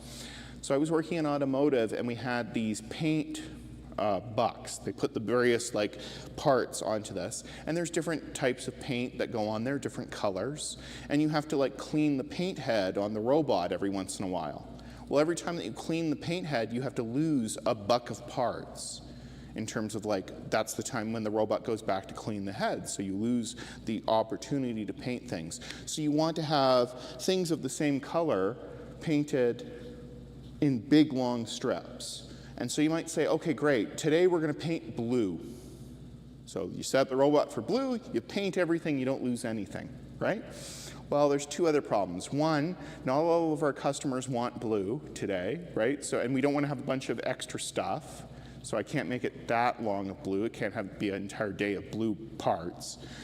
And secondly, after a certain amount of time, the robot, the paint head, it begins to put spits out on the part, right? Because the paint, it builds up on the edge of the thing, so it has to go back and clean itself every once in a while. So we called those dirt storms, because you would just end up with a bunch of snotty paint on the thing, and then you'd have to rework it, and that's no good either. Okay, so we have two constraints. One, I want to have as much of that color part together as possible, constraint number one. Constraint number two, if I go too long, I'm going to have to start, scrapping parts because of these dirt storms. Okay, so that's my two constraints. Question, for any color of paint, how long should the stretch be? Because the other thing is that it's what paint you put depends on how much you put on the part. If it's black paint, you can make it thinner. If it's, bright orange paint, you have to make it thicker. Okay, so the amount of spits also changes. So, go in, paint head says, hey, here's my problem, here's the data for all the parts that we did over the last, 10 years. Tell me how I'm getting dirt storms and what I should do. Wonderful, beautiful, I got a piece of software that will do that great. I go back, I load it up, I load up my neural network editor, I press play, it does all the training. I come back at the end of the day and I say, I got it. I say, I've got 95% accuracy. I can tell you, if you tell me what color and what part, I will tell you how many bucks to throw on the line. He says, that's wonderful. What's causing my dirt storms? What do you mean? What's causing it, though? What's the issue here? What parts are bad, what parts are good? Well, name me a part, and I'll put it in. No, but I want to know what parts are more likely and which ones are less likely. Well, I can put them into it and tell you how many bucks. Yeah, but that doesn't tell me why I'm getting the dirt storms. Okay. So I had misunderstood the assignment. What they wanted to know is what parts are likely to do this. So yeah, I had a system and it was working with 95% accuracy to tell me how many bucks I should put, but I had no idea why, because it's a neural network. No idea. So go back to my desk and I'm thinking about it. I'm like, okay, what question? I've misunderstood the assignment, right? The old, he misunderstood the assignment. Yeah, I was having that inside of this job. So I go, okay, go back to my desk, think about it for a while, come back the next day, and I throw out this big, huge chart. It was on charting paper. It's like, what's this? I'm like, this is why you're getting dirt storms. I said it has 89% accuracy as opposed to 95, but I had a decision tree laid out. And we stood over it for about a half hour, and he said, oh, well, all the black parts are going this way, and all the white parts are going this way, and this is the experimental block of parts, so I understand why they were there. He was never asking me to figure out how many parts on the back and whatever, et cetera. They'd figured that out already in the plant by just trial and error and et cetera, and we're probably already doing the right thing. But they wanted to know, was this the case? Was this there? And so when I put it in this human readable fashion, it was like, oh, and it's beautiful, right? So again, what tool should I use is dependent upon the problem that I'm trying to solve. Right there, I had a rug pull. I was told, your problem is this, and I went and I solved it with this one tool, but then when I went back, the problem had changed. I had to use a different tool. Okay? So this happens in so many fields too. In fact, there's a whole thing inside of the drug industry where they're trying desperately to figure out what diseases they can put their drug against, rather than figuring out, we have a disease, what drug would work. They're like, hey, I've got Pfizer, I've got Viagra, which was supposed to be a heart medication. What else can we cure with it? Erectile dysfunction, right? That's how that was putting, but what they did is they said, we have a drug, we need to extend its patent. The way that we extend its patent is by showing that there's another place to put it against. So it's the man with the hammer, right? Which nail can this hammer put down? Because there's an incentive to this. And I want you guys to also be very, very careful with this from a design perspective when you're also going to third-party vendors for technologies. Because everyone will tell you that their system chops, slices, dices, makes julienne fries. They're Ron Popeil when you come to them at the table at GDC. It will do everything, right? For anything you want, use Godot. For anything you want, use Unity. For anything you want, use this. We've got an app for it, right? How often is that the case? Then you start working on your problem and you go, this is not the right tool. Okay? So do not fall into that trap at all. Do not fall into that trap. So what is this tool good for? What is PCG good for? Utilize that. It is also an amazing force multiplier when used correctly.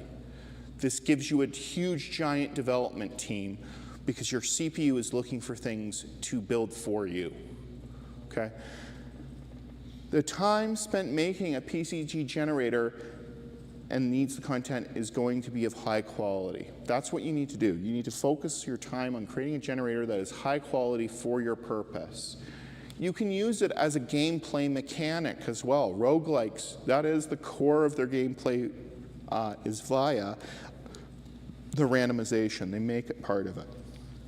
PCG will not excuse poor mechanics or bad decisions of design. Does not excuse them. In fact, it will make it worse. Because the only thing worse than a bad game is a bad game with 100,000 levels in it. Okay? That's just really, that's 100,000 times the bad. So what I would say is don't start out with, I'm going to make a level generator. Start out with, does my core gameplay work? Does the minimal viable product work? If I show this to someone, do they go, this is really bad, and I can't understand how this character works? Or is that something where, okay, yeah, no, for this level, it's really fun. Maybe I should make some more levels. So get that core minimal viable product working before you add in something that then generates hundreds of thousands of levels for a bad game to begin with. Focus on that core. And again, finally, it's a tool. Like anything else, you know, a knife can be used to cut open an apple, a knife can be used to create a surgery, a knife can be used to stab someone, right? How you use it, again, it's up to you, and it has to suit the needs of the situation where it's viable and accessible to you as a developer. Okay, with that, I want to take a short pause, and I want to have you all think about, maybe for 10, 15 minutes, let's say 15 minutes, because then we can have a 15-minute chat afterwards, and then we hit lunch. Take 15 minutes, and I want you to think about the game that you have in your mind, where would you see that working? So take maybe, how about this? Everybody's kind of in pairs or in threes inside of the room. Take 10-ish minutes, figure it out, share with your partner for 5 minutes. And then we'll have a chat together for 15, okay? So, go ahead.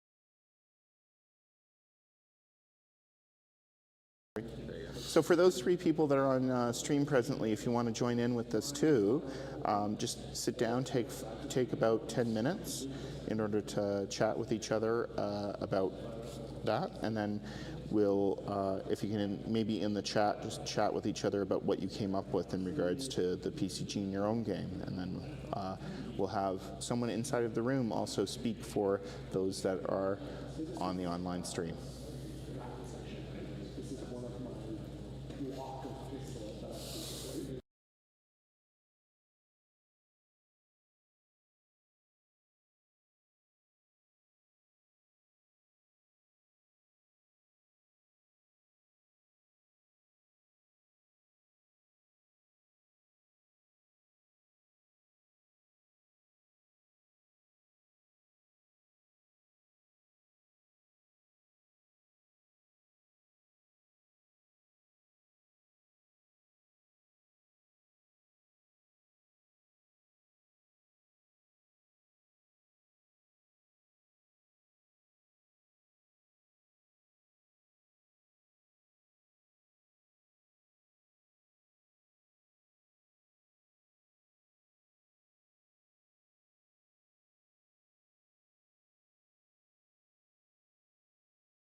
Hi.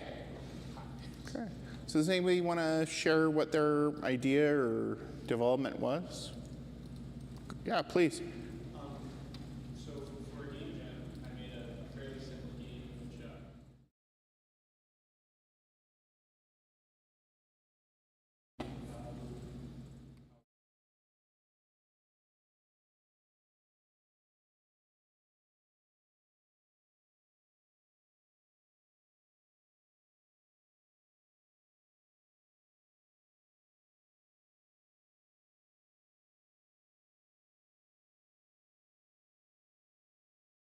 Great. I gave them specific spots that they could spawn at, so that it was never quite unreasonable. Not which houses spawn every player, but Yeah. yeah, it was very limited, but it was still random and procedurally generated. Yeah. So in this case, again, you were taking into account of there's limitations inside of your game as well in terms of like the distance between the hooks and how high and the distance between those jumps. So again, you're not just making content, you're not just randomly placing the hooks, but you are taking into account this is the restrictions caused by the game. So that's great. It's great to hear. Anyone else? Yeah, go ahead. I've got 17 different orientations essentially of 10 by 10 tile maps. Yeah.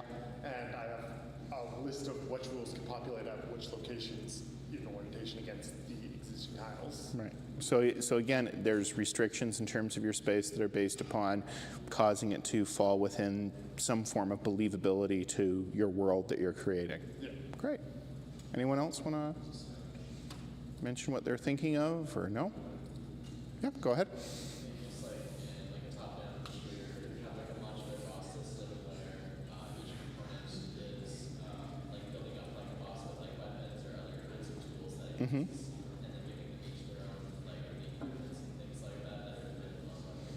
Right. Yeah, so there's a bunch of different toggles that you're placing against this, and the other bit there is you have multiple different elements like the level, the weapons, the bosses that are being somehow randomly generated, but then you're also evaluating it off of can a player defeat that? So maybe you need something that then models a player and models the behaviors of the player to make sure that it's accessible and creatable. Great. Gavin, you had another question for me. Yeah. If you prefer when procedural generation is done, for example, like when you have a seed, for example, for Minecraft, how that sort of is the core that they use for the rest of the algorithm, right? Right. But that's locked in at the beginning of the creation of the world. Right. Yeah. But do you like it when it's like that, or where? Because Minecraft's sort of in between, right? They create the seed at the beginning. Yeah. But then as you explore the map, each chunk is. Well, it is a determinant. If you take that same seed, and even with the chunks, and you move into a different area, it's deterministic in terms of how it creates the next piece of the level. So if I take your seed and you take the same seed, it's the exact same map, even with the different chunks and etc. So I think you're saying, do I like? I'm trying to. It's hard locked at the beginning, or do you like it if it? I mean, map as the player explores? I mean, like is very much a subjective thing, and I think really what it amounts to is, does it work for the game that you're trying to create? So Minecraft puts in that sort of thing, and it is for the fact that you can share that seed and do that, co-generation of that. Some games, that's, just on how they do their generation, don't have that, random seed locked in or can't have you save the seed. I kind of like it because then also you can do debugging with it. Because if you're debugging the generator and you lock your seed, then you can kind of see, oh, I made this change. How does it affect the world? Locking your seed also would allow you to despawn and respawn objects, right? As people explore, that way you don't have the whole map rendered all the time. Yeah, you can go back to it and regenerate it, but you're going to regenerate what you ever created, but you'd have to then keep basically like a change log.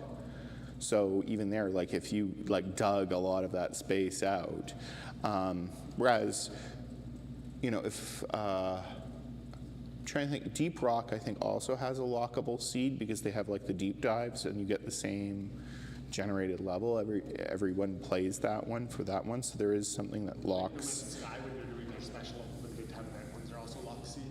Yeah, so when you do like dungeon instances where everybody's playing the same dungeon instance, then there is a method to lock the seed. And I mean, what we consider a lot of random number generators are not actually random. There was no pseudo-random number generators. Aren't half of them based off the current computer time when you click the button? Well, then no, but that's how you generate the seed. But then there's a whole bunch of mathematics that I can gladly show you sometime, but that in and of itself is like another 2 hours to go through. So I won't at the moment. I would say if you're really super interested about it, you want to look up Donald Knuth's Art of Computing Programming, the second book, Semi-Numerical Methods, and it has basically how you make a random number, and it's about yay thick. And I have it at home, and I'll bring it in to you, and you can, like, you know, clobber someone with it to death. So all these bits about the random number generators when it comes to playing D&D on virtual tabletops? 'Cause Yeah. like, if you play at 9 p.m., you get worse rolls than you do at 8. I mean, here's the thing, there is some reality to some of those things. Recently there's been like the roll up the rim to win thing where it's on your digital phone, and there was even an entire newspaper article about how to play it to maximize your outcomes, because it has to do with when do they add the new prizes, and people don't play it in the early morning hours, and so it rolls over any prizes that are unclaimed. And so if you play it at, like, you know, 2 a.m. and do all of your like rolls, then you are more likely to win various prizes. And having done that with a Timmy's Take 12 and getting the 20 rolls and pressing the it seemed to work, so I don't. For procedural content creation, this is a lot of Yeah. is infinite. How would you spawn and despawn things while also tracking, I guess, the change log? Would you just have a document, or? Well, you would have to have something that has like those change logs in it. And I mean, we already do this in a lot of different systems. In fact, this is how a lot of video compression works, is you don't store every frame of the video. You store how do you get from this frame to this frame. And in fact, if you watch any, you know, questionably found anime or something like that, you'll sometimes see inside of like VLC that it's missing some stuff, and it'll go like funky for a bit, and then it'll go back to normal after there's a scene change, and that's because that's resetting the entire frame, and then you're doing just changes from there, and that's why you end up with those weird like artifacty, you know, squares and things. Yes.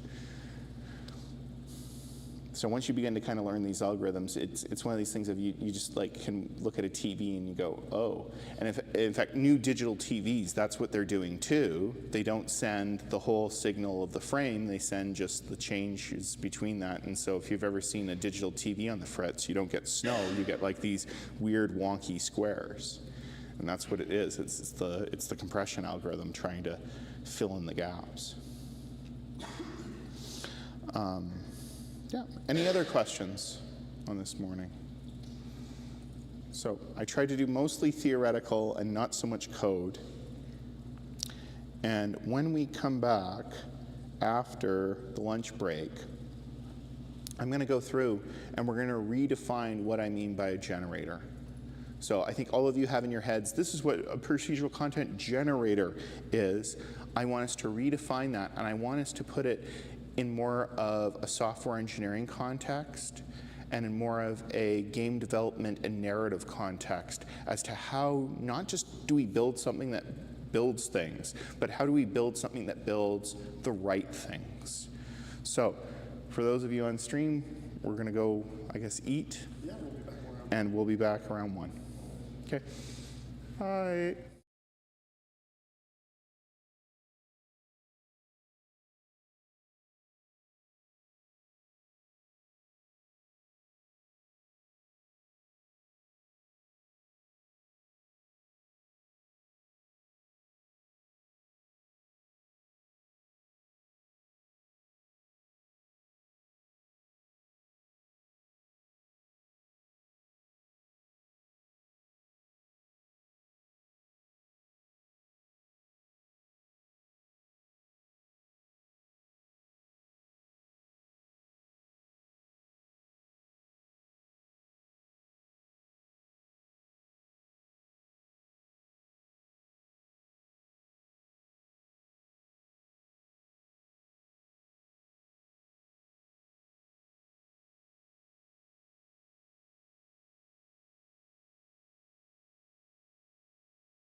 So we're all set to start the afternoon session. Hello to everybody that is joining us on stream. So before we went for the lunch break, I was kind of talking to everyone about the idea of if we're doing generative content, how could we have it so it is effective rather than just random? And so I want to redefine what we mean by a procedural content generator for this. And what I really want to do is kind of look at two different domains here. So first, if we talk about like generation, say that I wanted to make a generation of landscapes for a flight simulator. Or say that I wanted to create a level for Skyrim and a world for Skyrim. These are two very, very different domains for which we would require a generator to create these landscapes inside of both of them. And really what we see is kind of a spectrum of need that's happening between them, between a flight simulation versus an open world first-person video game. When we talk about flight simulation, it's very non-consequential to gameplay mechanics what your terrain looks like underneath and how it's generated in terms of that. Really, you're just kind of tiling over a blank canvas. The only time that in a flight simulator that the ground should, if anyways, be consequential to gameplay is when you're crashing or if you're landing at an airport. And maybe there you create like appropriate structure for it. Really, this is more of a pure aesthetic design. So it can have very low detail, but it's just supposed to look pretty. It's supposed to look like the terrain that you're flying over. And allows for on-demand generation. So one of the questions that Gavin gave us in the morning was the idea of what do I prefer, if it's on-demand or if it is something where it's preset. Well, in this case, in the flight simulator, it can be on-demand generation, because if you're flying low. There's little restrictions that are caused by this on the player's movement through the space. The only time it restricts movement is if you hit and crash your plane into it. Whereas if we look at our open world first-person game, if we talk about like Skyrim, this is really essential to gameplay mechanics in many instances, right? The mountains are there in order to prevent you from going into certain spaces within the play space until you can get to that path. Except you also have Skyrim Horse, who can climb over any mountain in existence known to man. Aesthetics are important at a very, very local detail. There's also this issue of on-demand generation ability being limited in that space, and especially when we talk about object persistence. Now, as children, long, long ago, we used to play this one game, right? Peekaboo. What that is it is a game that is based off of the idea that children do not have object persistence. So when you do this, you have disappeared to the child. You've just like put the cloak of invisibility upon you, and then by doing this, right, it's appearing again. It's like making an object blink in and out of existence in their mind, because they don't have object persistence. In games, we see this all the time, right? You've killed an enemy, it does the death animation, and then it blinks out of existence. That takes you out of your immersive feel inside of that, right? It's not realistic to the world. So in some games, we can have that. If I fly over an area in Flight Simulator, I turn around, I come back, and the terrain is slightly different, I'm probably not going to really notice it. So I don't have to worry about that. Conversely, in Skyrim, if you steal an item or move an item around and you come back the next day, the item should probably be where you moved it or put it, or whether you took it. Okay? So this gets into this idea of object persistence, right? If I put this Coca-Cola can down here today, and I don't touch it, and I leave at the end of the day, and I come in the next morning, and the cleaners haven't been in, it should be in the same spot, right? We're used to that. That's the world that we're used to, okay? And if this Coca-Cola can was gone tomorrow, what would I reasonably assume? The cleaners took it away, or somebody moved it, or somebody drank it, right? My object that I knew was there has been stolen, or taken, or moved, okay? There's a great film, it's based off of the old Nosferatu idea. And if you've ever watched the old Nosferatu film, I'm trying to remember the name of it, but it's got a few different actors, big name actors in it. But at one point, they're basically like filming these vampires eating everyone while this guy is like hyper focused on what's happening in this frame in this shot. And he says, it was John Malkovich that says this in this movie, and he says, if it's not in frame, it doesn't exist. That's how you can work inside of video games. If it's not on the screen, as far as a video game is concerned, it doesn't exist. Only thing that exists is what's inside of this frame that I'm showing the player in terms of it. The rest of the world doesn't exist. So we can do amazing things in terms of moving objects and causing really freaky situations in horror games, right? Where, there's somewhere you're walking down the thing and then the mannequin moves in behind you, right? Okay? We can do that without bringing in anything. We can just make objects blink in and out of existence.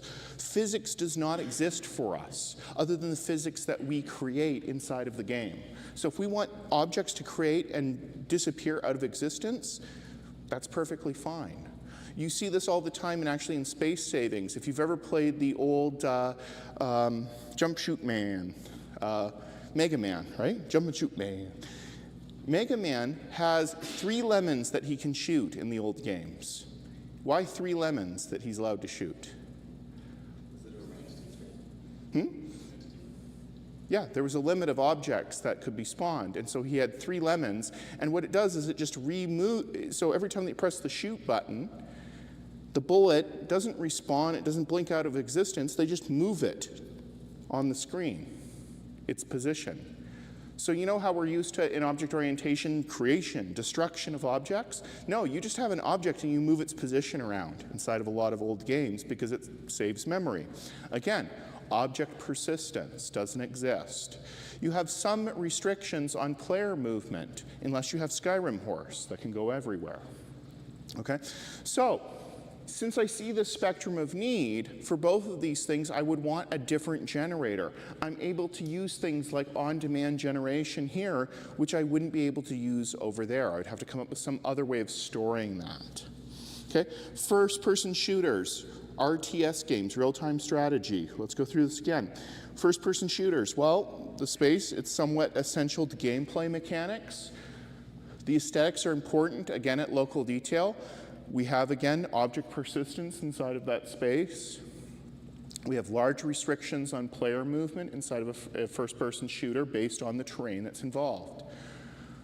Real-time strategy games, again, very essential to gameplay mechanics. You see this all the time inside of like StarCraft and things like that. Heights are very important. Aesthetics are not as important, really, with the background.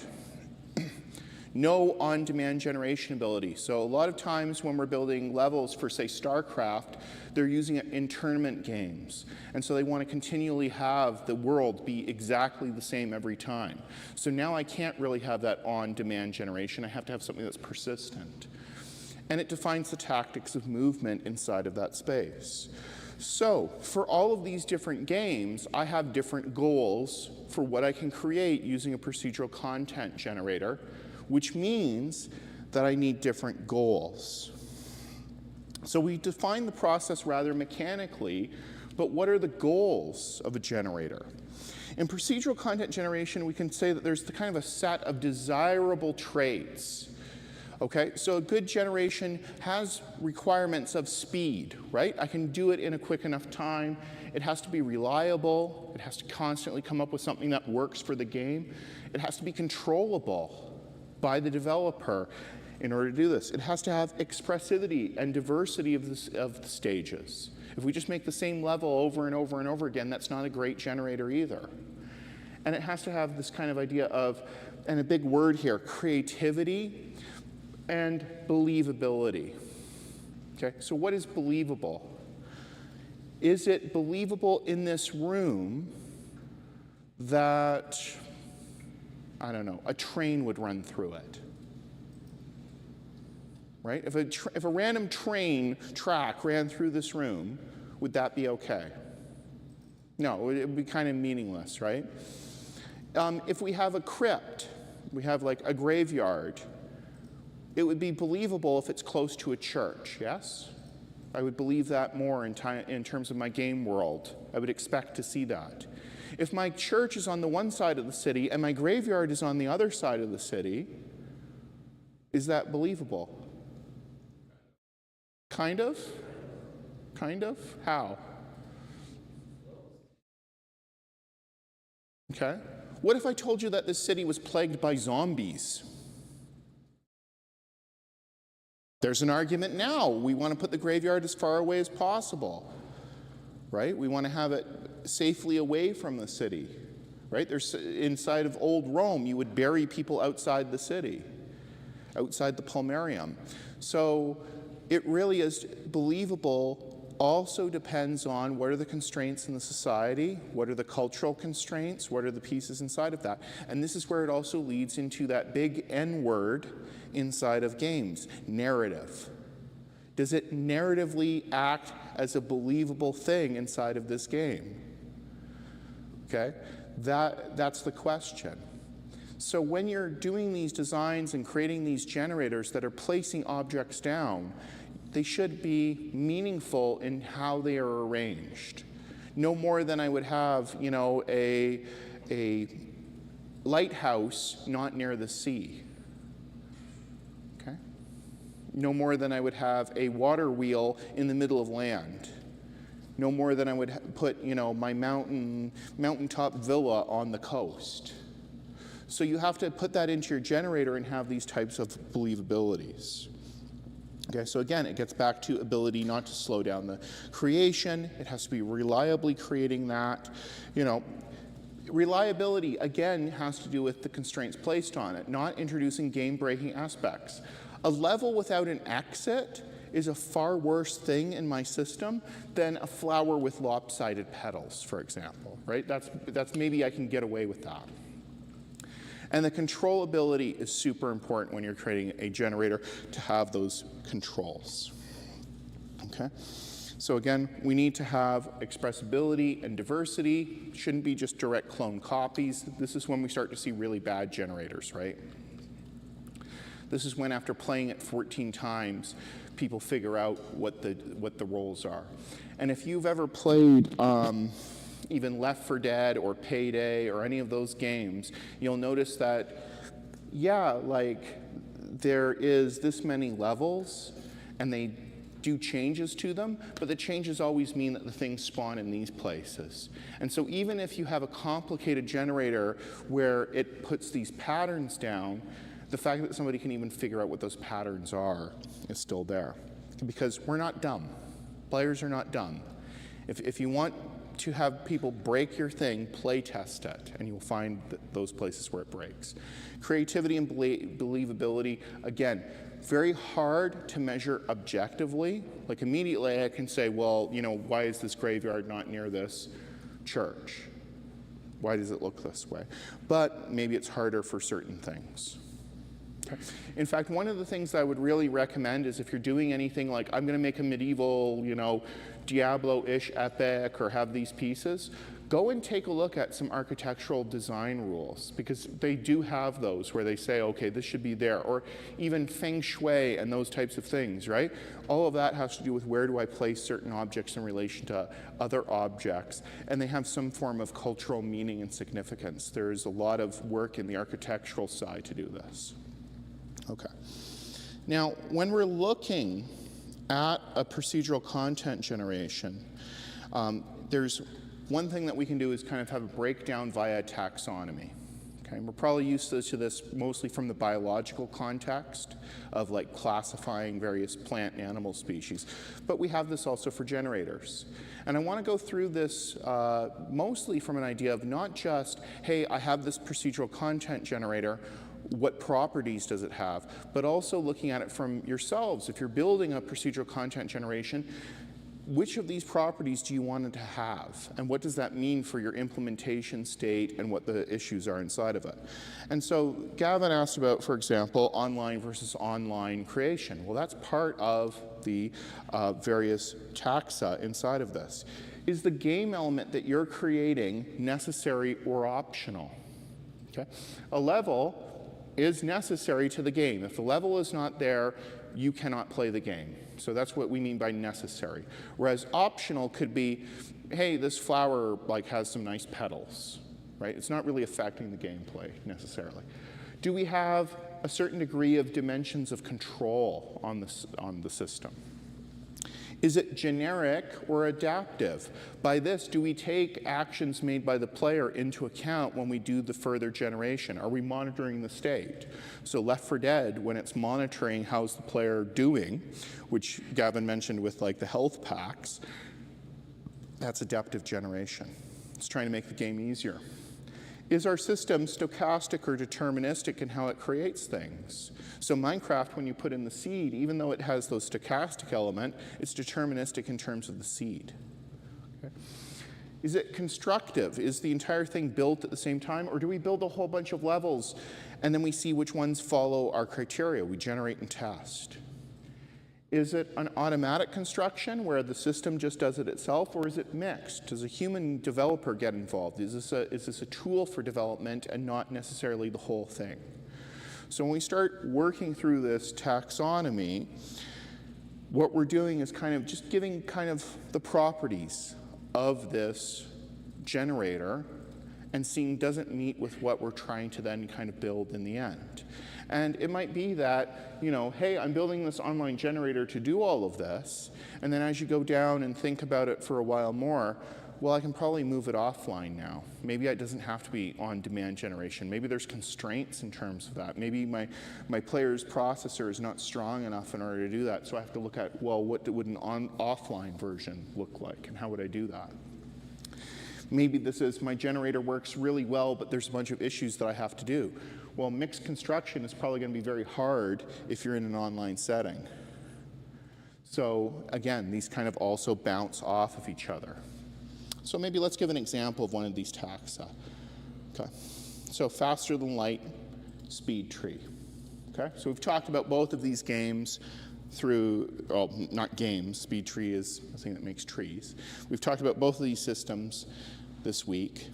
Faster than light, we have an online generator. Every time that you move through a different stage in the game, it's generating the next board to play at. It's necessary for this game because you're moving through that space in a narrative manner. Probably has to be there. There's really little control in terms of it. There's not a lot of toggles that the developers have on it. It's generic. It's not really responding to the player's actions. At least when I played it, they've added some more things now in storylines where you can actually have it change, but it's really more of just kind of like an if-then-else statement. Stochastic, obviously, and it's constructive. It builds the whole thing at the start of the round, and again, automatic. Speed tree. Speed tree is a middleware. It's offline. So this is a developer working on building some trees for their level. It's offline to that. It's optional. Really, like, you know, do I really need tons of thousands of trees to put in this game? No, I could probably do it in a different way without breaking the game. If I pulled speed tree out of a game, the game won't break. It just won't have trees. You have a large amount of controls. You can have different types of trees, different branches, different branching factors, different looks for them.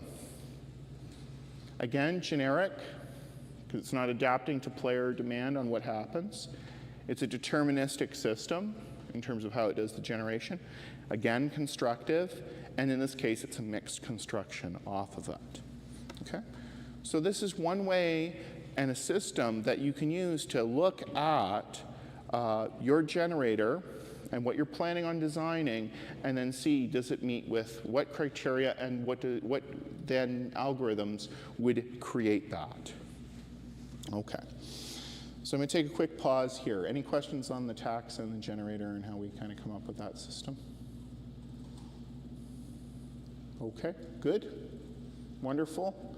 And I'll probably have these slides if you want to see that. It's around in a few different places. Okay. Let's talk about textures and landscapes. This is such a common thing to do with procedural content generation. I could probably do an entire course on just textures and landscape generation. Okay?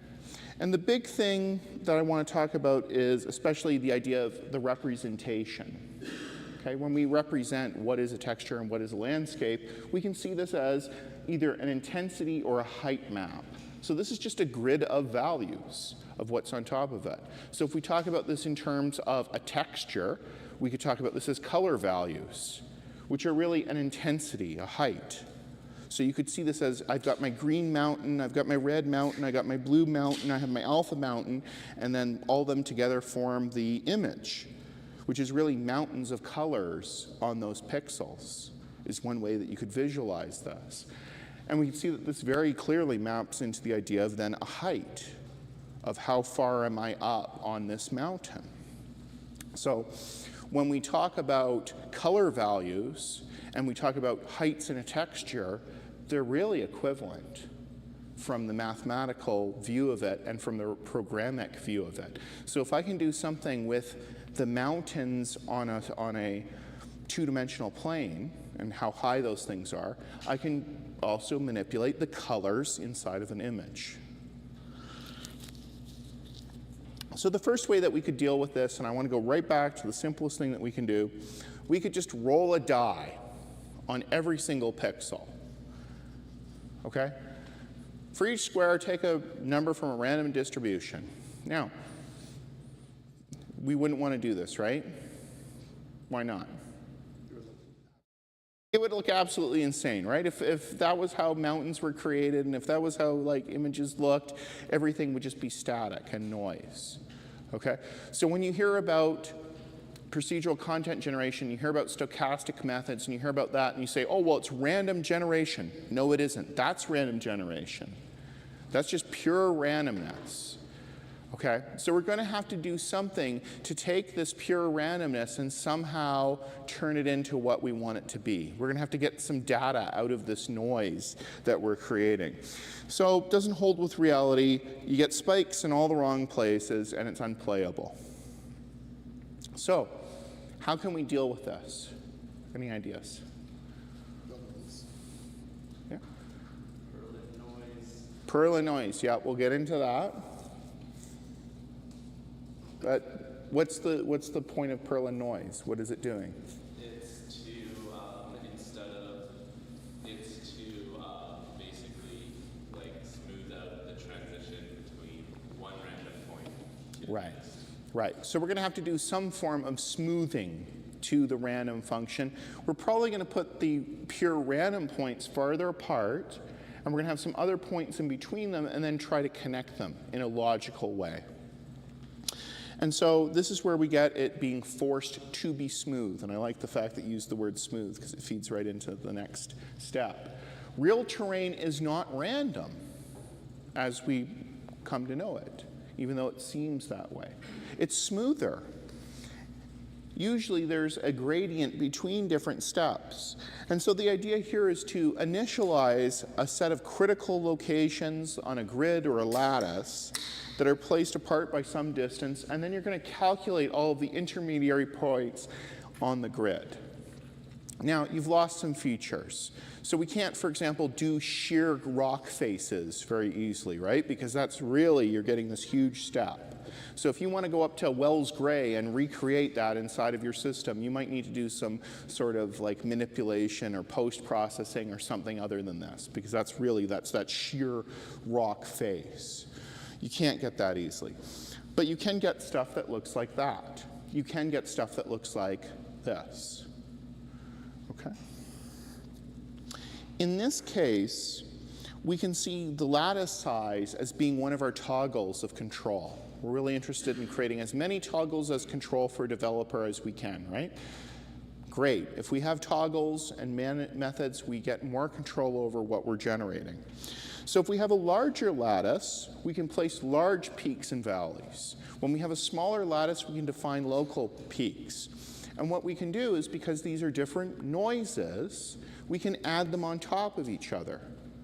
So much like, an orchestra, and you add different levels and layers on top of it, we can do that also with noise of a mountain.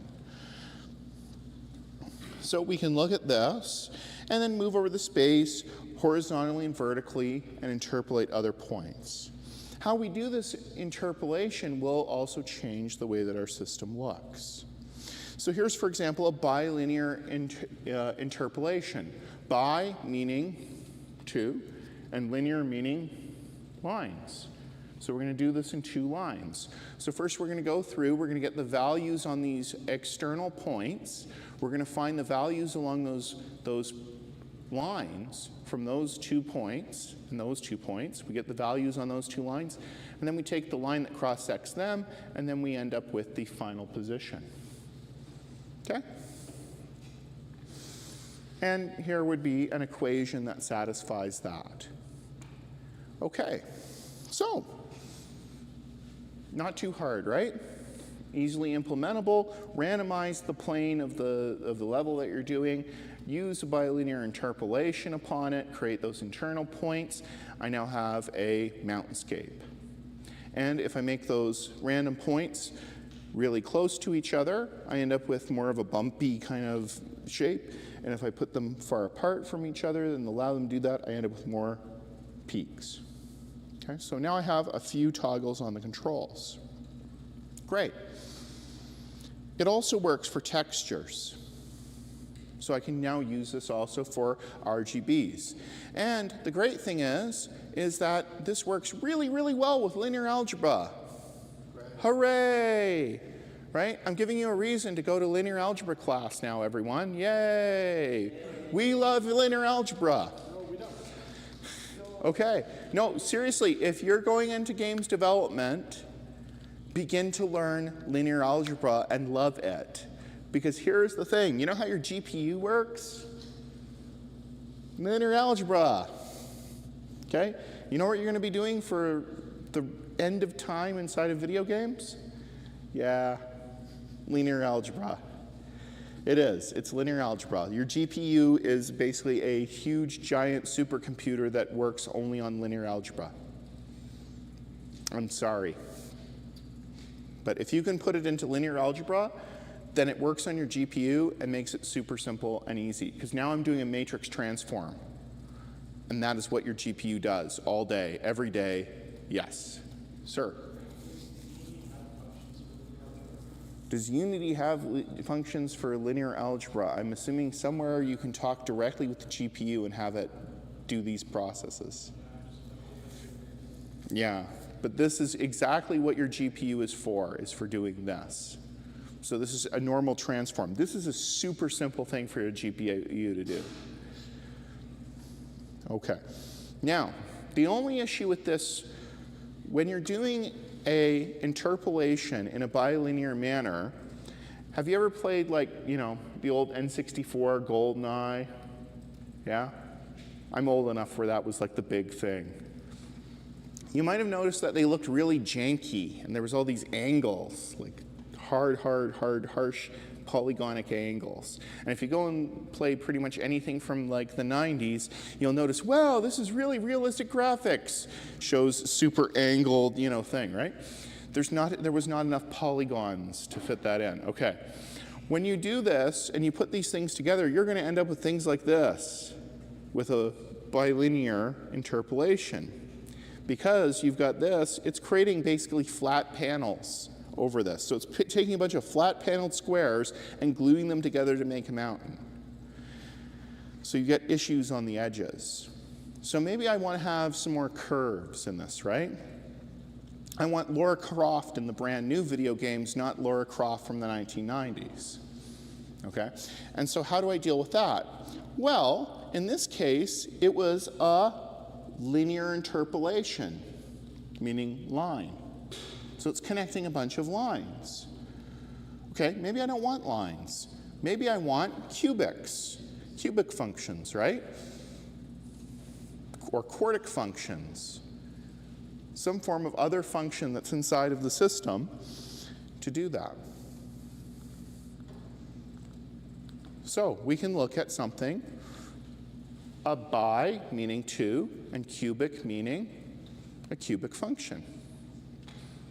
So linear, not perhaps realistic. So the translation function, again, there was a linear calculation. We're going to keep the same basic method, but edit the equation. So the slope function in a bilinear is the slope is equal to x. So if I move 1 in y, I move 1 in x. Let's not do that. Let's say that our y is equal to negative 2x, x raised to the 3 plus 3x squared.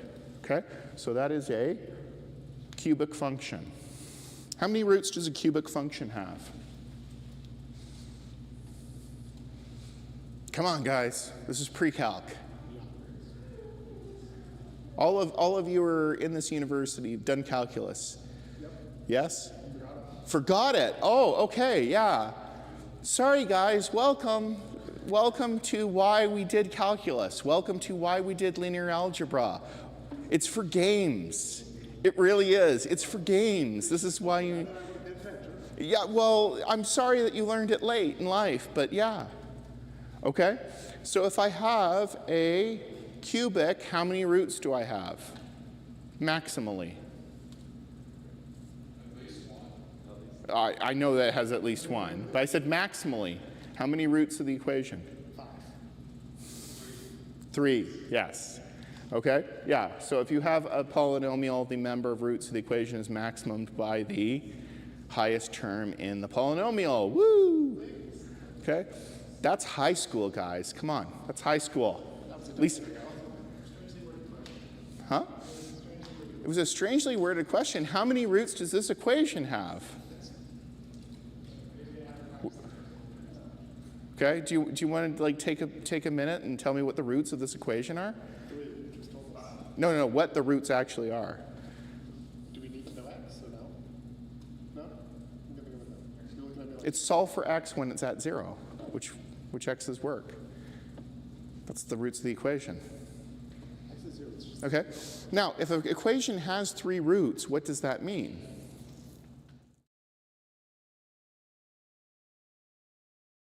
It's not a sine wave, it's a polynomial. Yeah, Gavin, we're sending you back to linear algebra and pre-calc. No, that's fine, you can sit with me, we'll learn it again together. So with this is where this math comes in great. I want something that kind of looks like this. What equation kind of looks like this? Oh, a cubic. Right? So you can just draw a thing and go, what thing looks like this? And then go and try to find an equation that interpolates into that. Okay? So what this is going to give me is it's going to give me a smooth transition, a bit of a leveling, and back into a smooth transition up. Okay? So there's a similar relationship, like apparently here as graphics, like we do transformers, B-spores, and stuff like that. Yeah. Yeah. Okay. So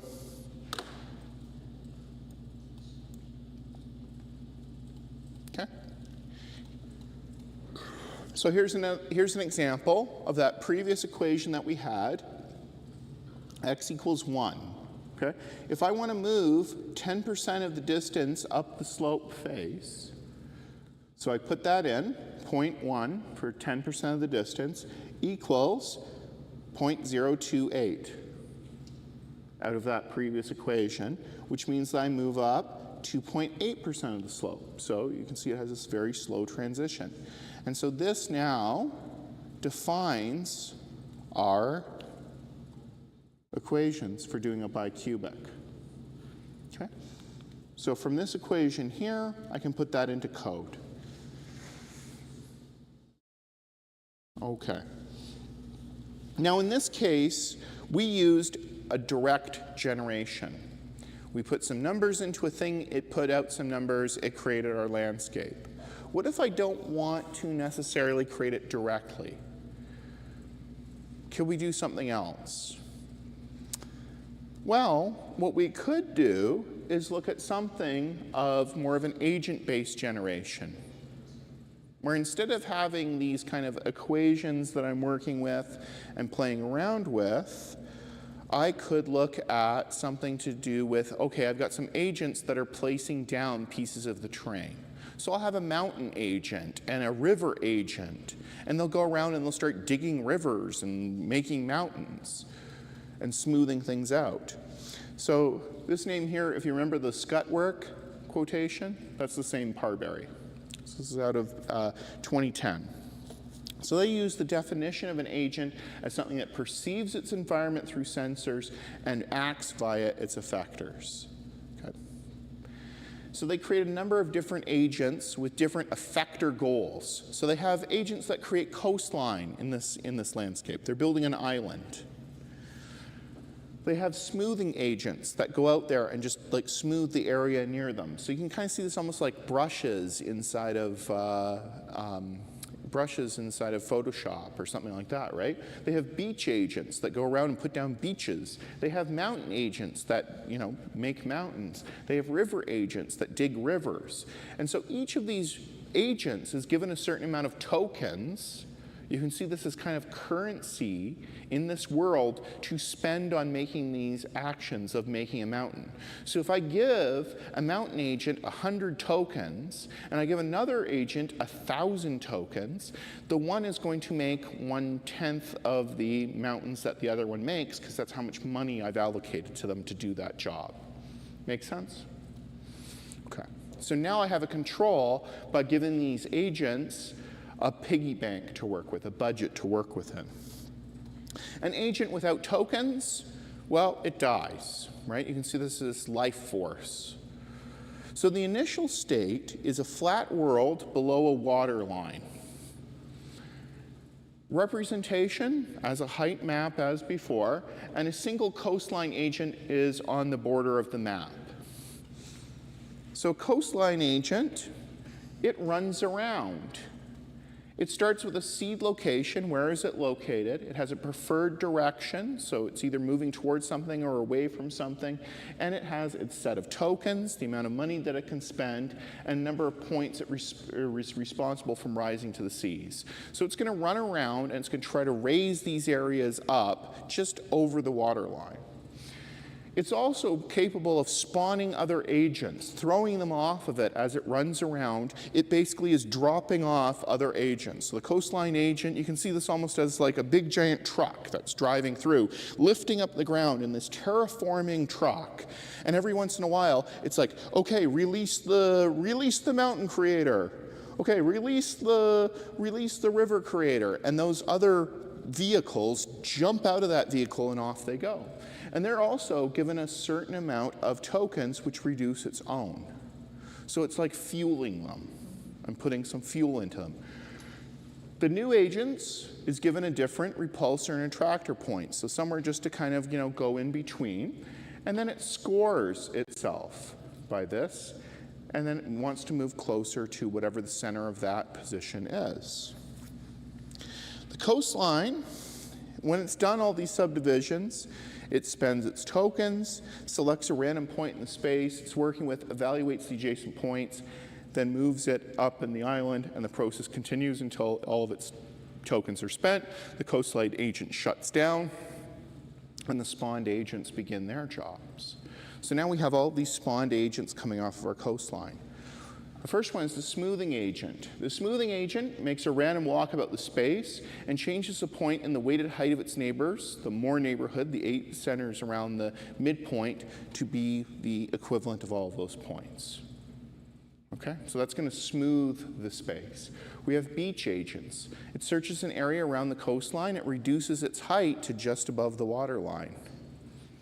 It has a limit on how high it will climb up, right? Because beaches don't go all the way across the entire space. They go near to water lines. So it has rules. Stay near the water line, change things into beach. Makes random walks inland, doesn't progress past that limit. Beaches should not extend in too deep. And so here's an example of various beaches created by agents being given a different number of tokens based upon how large their maximum beach width is. Mountain agents. Starts at a random location, has a preferred direction of travel, and it's going to walk towards that point, creating a V-shaped thing on either side of the walk. And it's continued until it hits water. As soon as it hits water, it stops making mountains. Or if it runs out of tokens and dies, stops making mountains. Hill agents. Similar to mountain agents, but they expend more tokens for each increase in height than mountains. So now I'm telling it make hills because they're more, we've made the price of moving things up more expensive. River agents. So this is kind of weird because it's the inverse of what you would think. You would think start on a mountain and run down, right? Yes? Yeah. Okay. Well, this is doing the other way because you're starting with a coastline creator. Yeah. And so because you're starting on the coastline, you can't really move down. You're where you're supposed to be. So in fact, it does it the opposite way. It runs up hills. So really, this is a river agent that acts as a hill climber. So it will look around and tries to find a selected mountain point and then run up the mountain. But it stops if the mountain is too far away, if the mountain is too close, or if there's no uphill or equivalent point ahead. So it sees, oh, there's a mountain over there, and it starts running in a certain direction to try to get to it. It meanders, does a little bit of a random walk, and then it goes, oh, well, I can't move uphill anymore, stop. And now there's a river there, because obviously everything around me is higher. Okay. So here again, river agents, and they create a dry riverbed, and this is another 3 rivers that are meeting into an ocean here. So this is 3 river agents respond here, and they kind of run off towards various mountains, and then you end up with something that looks like that. And I think, you know, pretty decent. Like, I've seen structures like that in real life when you go by the coast. Okay. Now, that's just one way to do this, is throw down a bunch of agents, do that. Another way is we might want to evolve the whole landscape and have an evolutionary perspective on this. And so with evolution, what you're doing is you're creating a bunch of candidate solutions to the problem. This gets back into the idea of constructive versus generate and test. And so you might have this sort of evolutionary approach, matching it to a target function. Maybe I create an ideal landscape, right? A nice, beautiful mathematical function of a crater. But we all know craters don't look like they're mathematical ideals. Craters, some other stuff came down and dealt with it. So maybe I want something that looks like this in general. Maybe there's a narrative reason, and I want to put this city over here and that city over there, and this is generally what I want the map to look like, but I still want my hills to look craggly and crazy. So maybe I just want to approximate to a mathematical piece. So in this case, they used a recursive quartering of the map space and then put on a finite state machine over that. And we did some finite state machines yesterday. Here's another image of a finite state machine. Completely deterministic. If I run this again with the same seed, it will always create the same map. But look at the amount of compression I get by storing it as a finite state machine. I don't store the whole map, I store the thing that makes the map. Press a button, it runs. Okay? And so what we're doing is we're looking at an evolutionary algorithm system, creating a randomized population of these things called chromosomes, which we could also see as just data structures, that encodes to a potential solution. Until we're done, we're going to, based on some stopping criteria, we evaluate a fitness or objective score. So in this case, this would be our distance to that beautiful, ideal mathematical function. And then we select some members, and we act upon them with some variation operators. We do some manipulations to the genetics of these creatures.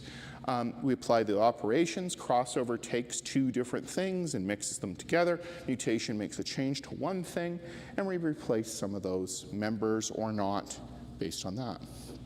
Crossover in a GA string, if we start with, you know, light green and dark green, well, 1 point, we could just like swap between them some genetic information. 2 point, maybe we select 2 points and then swap the middle. You know, this is very close to more of the biological idea of crossover with your alleles and all of that, which I won't get into because I don't have time. Or we could maybe just flip a coin and take pieces of each of them and do it in any of those ways, and each of those has their own pluses and minuses to the generation. Again, if you want to understand more about this, take my class come fall, and I will go much more in depth in this. But this is kind of the greatest hits right now. Okay, so we have 4980-section 4. So it's special topics. Yeah. So. Sadly, yes, but I'm also doing 1810 in winter. Yeah. Yeah. Okay, so we can do then an evaluation against the target, and we can just use the root mean squared error. For those of you that are familiar with any sort of statistics, there's another math class that Gavin did not pay attention in.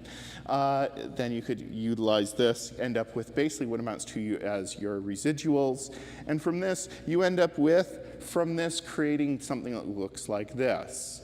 So I pre-baked these brownies, and so therefore you get to see what they look like cooked.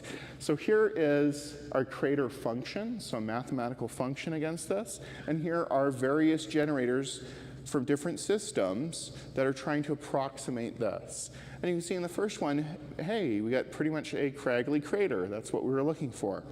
In this case, something funny has happened. Because it does this recursive quartering down, you'll notice that we get like a quarter of a crater that is another crater, that is another crater, that is another crater, that is another crater. Yeah. Okay. So that's what it looks like with squares. Okay? But you say, Dr. Brown, I don't like squares. Squares are boring. I like hexes. Right? I heard some yays for hexes over there. Okay, so maybe we're interested in hexes. Again, just means that you have to change the generator to work with hexes, a little bit of finagling. Red Blob Games, which I mentioned earlier, has a great this system on kind of how to deal with hexes inside of games and etc. But we could maybe see this as also height map values equals biomes. And I like playing Civ 5. So maybe we make it with those being biomes. Okay. And so now I want to take us from the overworld and the top, and we're going to go into the dungeon.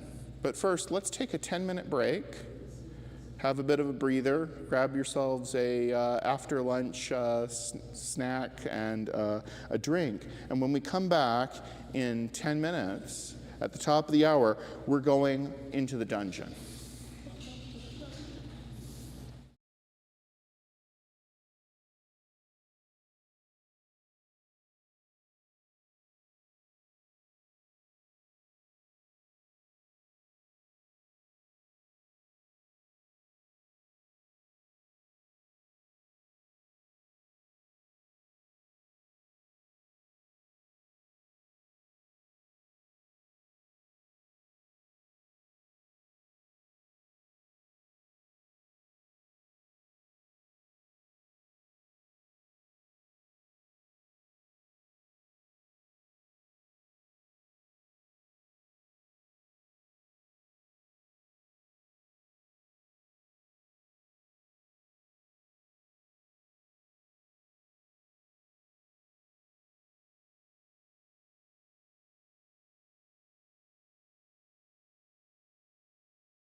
Hi, everybody. We're live and back again. I got my coffee now. So, you know, another thing, be sure to check out when the gaming club is going to be doing its Extra Life stream coming up. We were just talking about Extra Life from coffee. Be sure to check out the Extra Life stream when that is coming. Do you know when that happens, Gavin? In August. It's going to be last weekend of August. Be sure to tune into this YouTube channel and all of the socials, right? All the big social things, and join the club for the Extra Life stream, in which Gavin is going to spend 24 hours of just 48 hours of absolutely no sleep, and Gavin just, you know, going to town on video games. Board games. Oh, board games. Okay. You got to tell me these things ahead of time before I make stuff up. No. Okay. I might show up. I might show up for an hour or two. Not 48. I enjoy my sleep too much. Okay, so when we talk about level design, I want to take you through the idea of crawlers. We've already kind of seen the history of Rogue and Dungeons and Dragons earlier in the morning. But the elements are used in a number of different adventure games, RPGs, in a variety of different settings. I think we could all see this inside of like Half-Life and Metro 2033, where it's underground government facilities, and the Moscow subway system, which in many ways is an underground government facility. Fallout, again, post-apocalyptic Vegas, DC metros, buildings inside of that. Skyrim, so you have high fantasy, but you still have caves and underground spaces. And Far Cry, you have cave systems inside of a lot of those. So why are we so bloody happy to have these kind of underground evil facilities, dark passageways? Why are they narratively so interesting and so gaming for this long? Well, really, part of it is you have a lot of open exploration and the attempts to have that, but you have really good control over direction. So even though this does look like a space that's open and accessible and it has a narrative reason, you have a lot of control over how you pipe them through the facility. So progression can be controlled by skill level, desire to explore the new areas of the space. Valve software uses, and if you've ever downloaded, there's the developer commentary. I believe it's in Half-Life 2 episode 1. There's developer commentary, and you have to play through the whole game to unlock it, and then you can do developer commentary mode, which was really annoying when I had a new laptop and had to like play through that whole thing again just so I could show students the developer commentary. It is in some YouTube videos somewhere if they haven't been pulled down. But Valve software calls these blocking gates. And if we go back to that idea of the, you know, that movie where I said if it's not in screen, it doesn't exist. Blocking gates are one of the ways that we can use to despawn elements behind us and bring in the new piece of level in front of us. So you've probably seen this in a lot of games where you have a loading screen, and they're bloody annoying. Okay, so a lot of things that developers will do is find ways to mask loading screens as much as possible. You may have played, for example, Portal. The elevator that you go up and down at the end of the level, you have that little bit of a pause. That's a loading screen. But it narratively makes sense because you're coming up and down this level inside of, you're literally moving a level and you're literally spawning and despawning the level.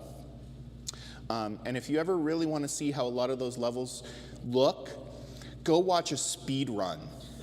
Because they will mess around and show you how levels look because they know how to get it outside where you normally should go inside of them.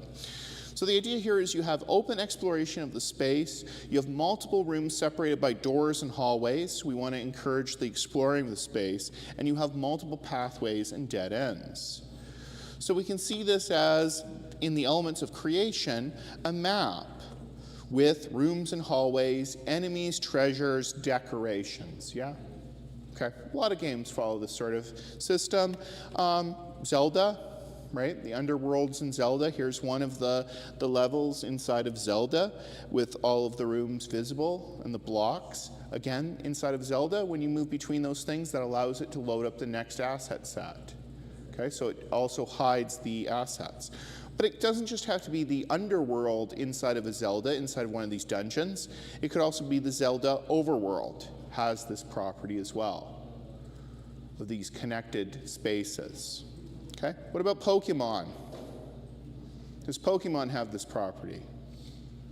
Yeah. There's the overworld in Pokemon. Okay, all those stages through it. Okay, how about this one? Anyone know this one? Yeah, Half-Life 2, right? You got Ravenholm, you got the hovercraft route. This is all of the levels of Half-Life 2 basically put. If you flattened all of it out, that's what it looks like. This is a composite of it. Okay? Skyrim, right? Here's a underworld inside of Skyrim. Okay? So we could look at some constructive methods here. We could look at building it piece by piece, again, close to human designs, one creation per run of the system. So maybe what we could start with is a space partitioning. We break up the space via a stochastic method. For each part of the space, place a room token, dig out the rooms, and then link the rooms via corridors. And we'll get a structure that looks like this.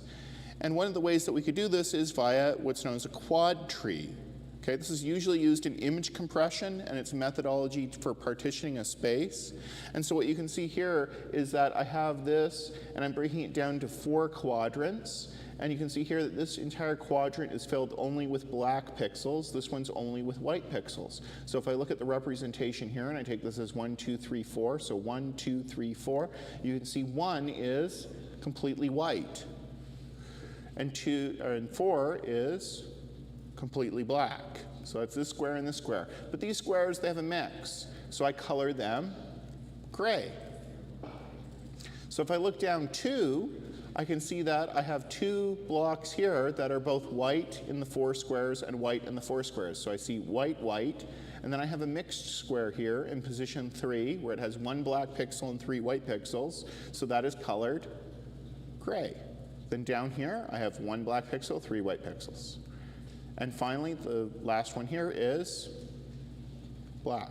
And so this now takes this and compresses it into this tree here.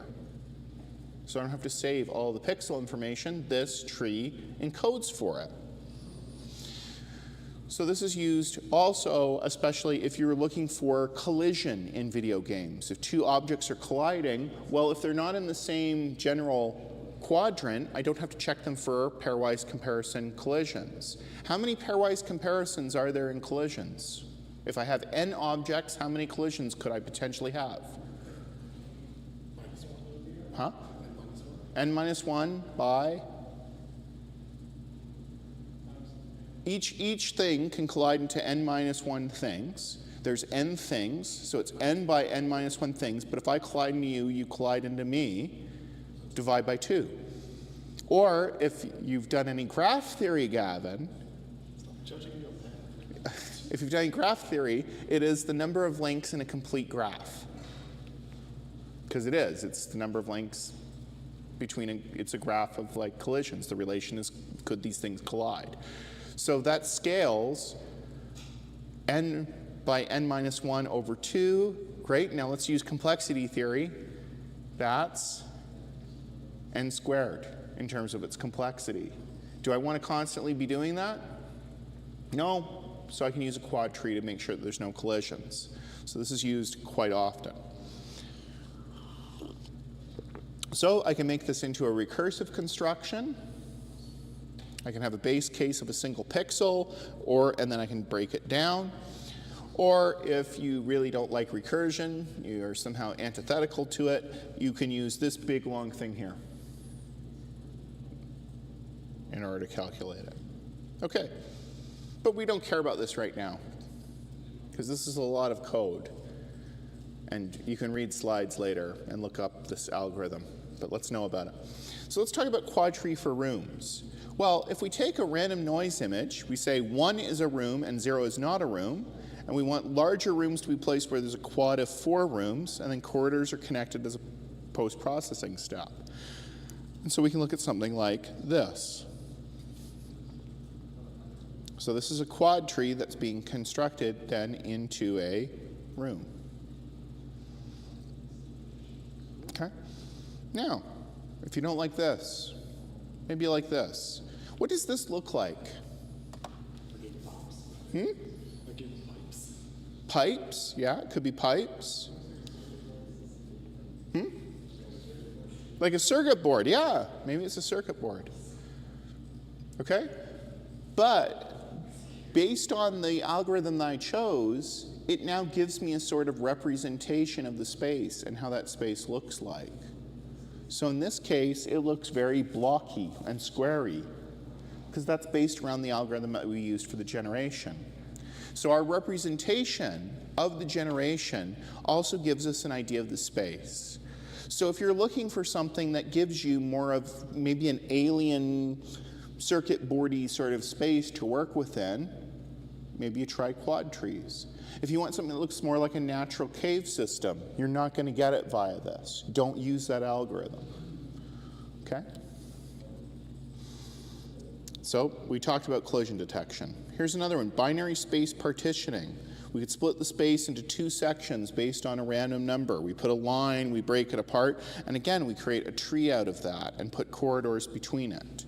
Here again is the algorithm, but let's just take a look at how it looks like here.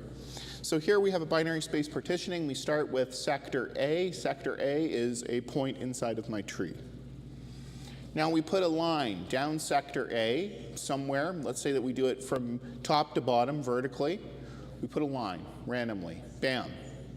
Well, A is now the connection between B and C. So we have sector B and we have sector C that reside within sector A.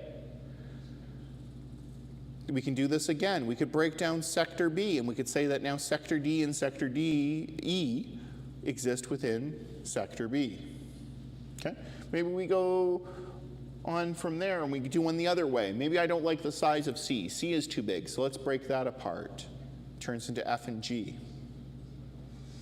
Maybe I don't like, in this case, F, and I put H and I in. Okay? So now I have this system here. Okay, maybe I do another breakdown. Maybe I break G into J and K because it's too big.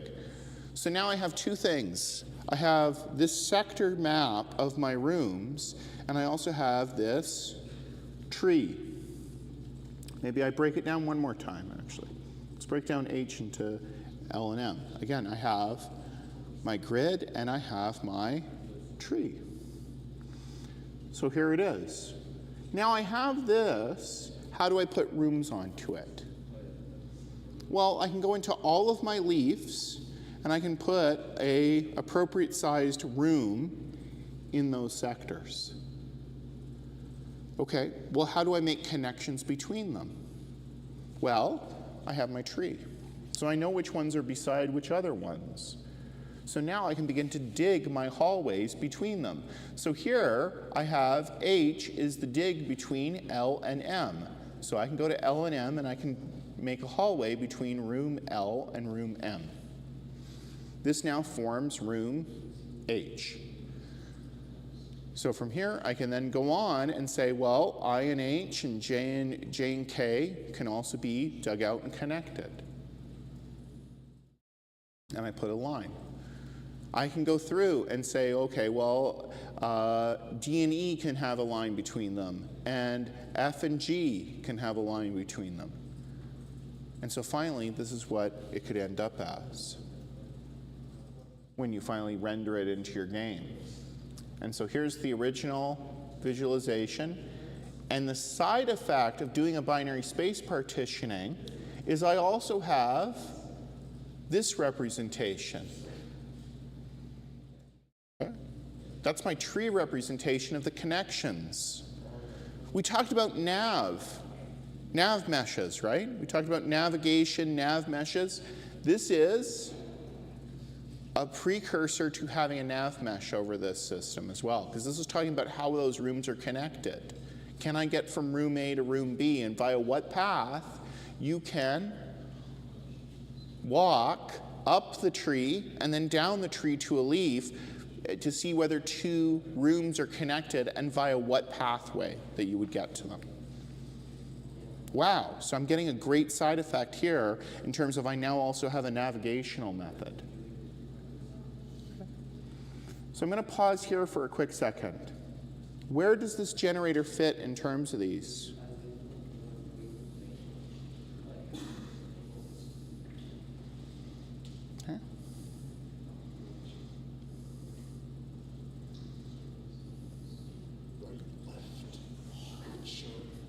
Okay.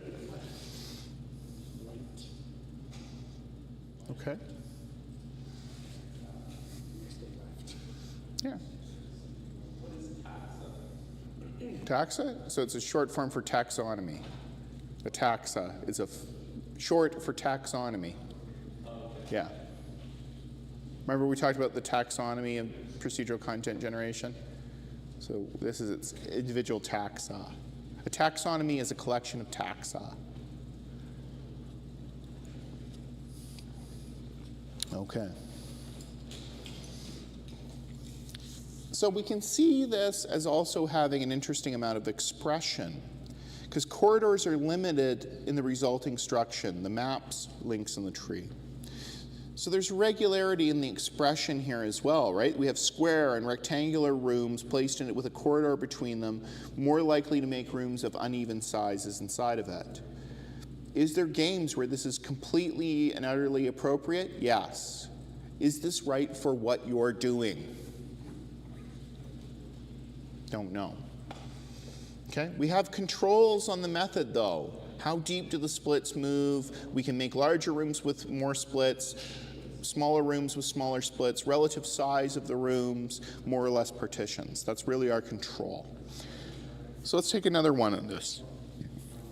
So here's an agent-based approach. Again, so that first one was a bit more random and generated. Maybe we can make agent-based methods. We can have random elements and we can have actions like dig out the room or dig out a hallway. So a blind digger is basically just rolling up and saying, do I dig out a piece of this thing? Okay, so it's absolutely blind. It doesn't know if there's rooms currently in existence through it. And again, I won't go through this code right now.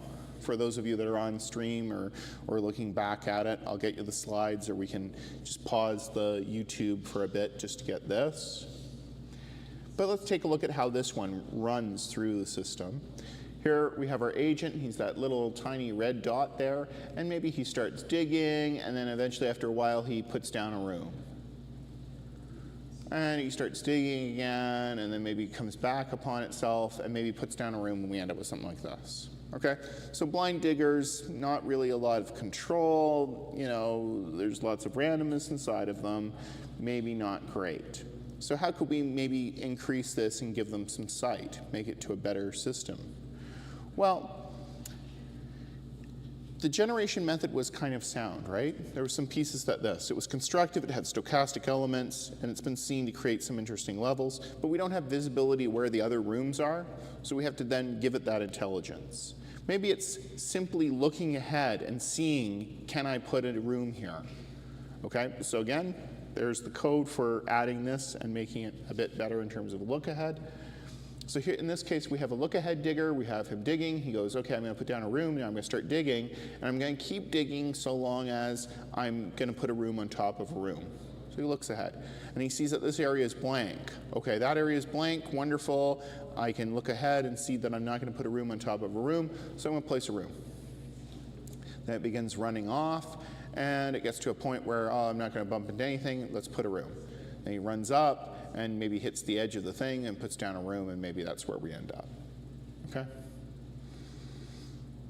So again, maybe I wanted more of this space utilized, but I didn't give it some rules on that. Maybe I could say to this look-ahead digger, oh, if you see that, you know, you're in a position where it's at, but the level is not at least this big, move from there and start looking for a new place to start digging, right? And he runs along the edge of the right-hand wall, like in you know, how we all solve childhood mazes, and how some of us still do on our placemats, and then run off and then build a new building it inside of that. Okay. Problems, gets trapped in corners. Generation of a single pathway. Again, maybe this isn't a problem. Maybe you want to make a linear game, right? And you want it to be a rail shooter. Great, this might be the thing that you need to use. Depends. Okay, so strictly limited to this idea of corridor, then room connectivity down a single corridor, and the room sizes are fixed. These are constraints in the expression. They may be how you want to build your game, though. So improvements for this. Hold a stack of the created built rooms. If we hit a dead end, pop stack, check the previous room. Maybe a tree-based digger. Multiple digging agents could also be a solution to this. Okay, we could look at the taxa again. Cellular digging. Okay, who here is familiar with cellular automata in some form? Yeah, okay. So in this case, you have basically a bunch of symbols on top of it. It's biologically analogous to cellular division and death. I think actually Minecraft uses this in some of its generator, but don't quote me. You might have heard of Conway's Game of Life, in which you can create these kind of big systems. And there's also a proof that exists that Conway's Game of Life is a Turing-complete language. Yes, I have seen the proof. Yes, I do understand the proof. If you would like me to explain it, I'm going to need another 4 hours. It mostly amounts to there's this thing called the glider gun that's able to infinitely create these little things known as gliders. And then from that, you can then basically create Boolean gates that create more gliders coming off of them. And then via the construction of these Boolean gates together, you can get a full Turing machine off of it. And then, therefore, you could technically create any program known to man to run off of Conway's Game of Life with a sufficiently large, infinite network of cellular automata. My advice to you is if you want to go down that pathway, that you might want to look into the BC Health Services for mental health now and get a referral presently. And if you're not here, check with your local department. Yeah, this is why mathematicians have some of the greatest rates of institutionalization of any higher degree profession. Yeah, it's totally because of this. Just figuring out the Turing completeness of cellular automata. So you have a rules list, and normally there's a quiescent state inside of it. In Conway's Life, you have basically 2 cell types, alive and dead, and that's the rest of the rules off of it. If you're interested in seeing Conway's Game of Life, if you go online and just type in Conway's Game of Life, there's hundreds and hundreds and hundreds of places where you can find a runner on that. Here's also a demo of it and the web address for it, if it's still working. Okay. So, a group wanted to make caves using these. So this is coming out of Johnson et al. In 2010, and they wanted to create a more organic cave system, have a control via the parameterization of the system inside of it. So the parameters are the percentage of rock cells inside of it, the generations to run for, rock thresholds, and neighborhood on this. They initialize it with a grid of cells, and at the end of the day, their transitions look something like this. And you can see that that's very close to maybe like a Skyrim underground cave level, okay? It's also rather close to camouflage, which Marco and I might talk about later on too if we get a bit of extra time. But you can end up with patterns like this. And so this is controlling some of the parameters, and you go from anything from everything is part of the level to there's tiny little slots and places where there isn't cave to maybe this is an okay level inside of it. So this really has big issues of control, moving all the way from to, oh, okay, that looks okay. And again, we can look at the taxa. But to end off, and we have 30 minutes remaining in my talk, and I kind of rushed through this middle bit because the big thing we see here is tiles. Tiles are the dream of people doing PCG. This is how Diablo's done. It reduces the memory required. We have texture bases to work from, saves on the cost of art. It works really well with a lot of the development pieces of this. And this is one of the reasons why you see them used everywhere in terms of PCG. Right? From Civilization 5 to like board games, you're going to see them use tiles, tiles, tiles, tiles, tiles. Okay, Kriegspiel. Again, we talked about earlier this morning. If we want to talk about some other board games that use tile-based networks and procedural content in analog games, we've maybe seen Zombies. So in this case, you know, various zombie tiles come up and you move your player through that game. Carcassonne. Yeah, it came up. It did come up. Yep. Again, this is really, it's a procedurally generated content game. It is. It has all of these tiles that you're placing down, and yes, there's some rules for their placement, but you're generating the level as you go, and then the generation and destruction of that level and placing your meeples on that level is what scores you points. There's also this really, really, really lovely and beautiful game called Dorfromantik, which means beautiful village in German, if I'm not mistaken. And it is basically this really peaceful tile placing game where you have like trees and roads and etc. and you place them down. And by scoring like various different points and completing various missions inside of it, you get more tiles to place. And it just has the softest, most beautiful music in the background, and it's all just like idyllic countryside. Like if you're just looking for kind of one of those relaxing yet extremely stressful games, that is one to do. And it also has a creative mode where you can just like put together fun stuff. But then as you play through it, you also unlock new tiles. It's like, ooh, I have the deer tile now. But that is what it looks like when you break down the tiles that come in a Carcassonne game. These are the building blocks of which all games of Carcassonne are based off of. Where else do we see tiles? That is a tiled landscape in terms of it. You can probably see some of the same tiled elements inside of this Diablo level. Okay. Here's one from Jay Wilson. And they ask him, other games have tried to use randomly generated content without much success. Why is it that Diablo can make it work? This is GameSpy talking with Jay Wilson, who worked on the original Diablo. I honestly think that randomness is incredibly hard to do and incredibly expensive, and to a certain degree it comes down to this. It's a resource problem. So when we're talking about generating systems for your games, just remember when you're utilizing these types of tile-based developments and these, you are not saving on art assets. And here we have one of the creators of Diablo saying that you're going to need, for a 12 to 15 room dungeon, you're almost going to have to make up to 20 rooms in order to make it so that they glue together appropriately. And that's for the original Diablo. Okay? This is what that level that I showed earlier looks like when you look at the tile set. This is all the pieces that had to be created to allow for this.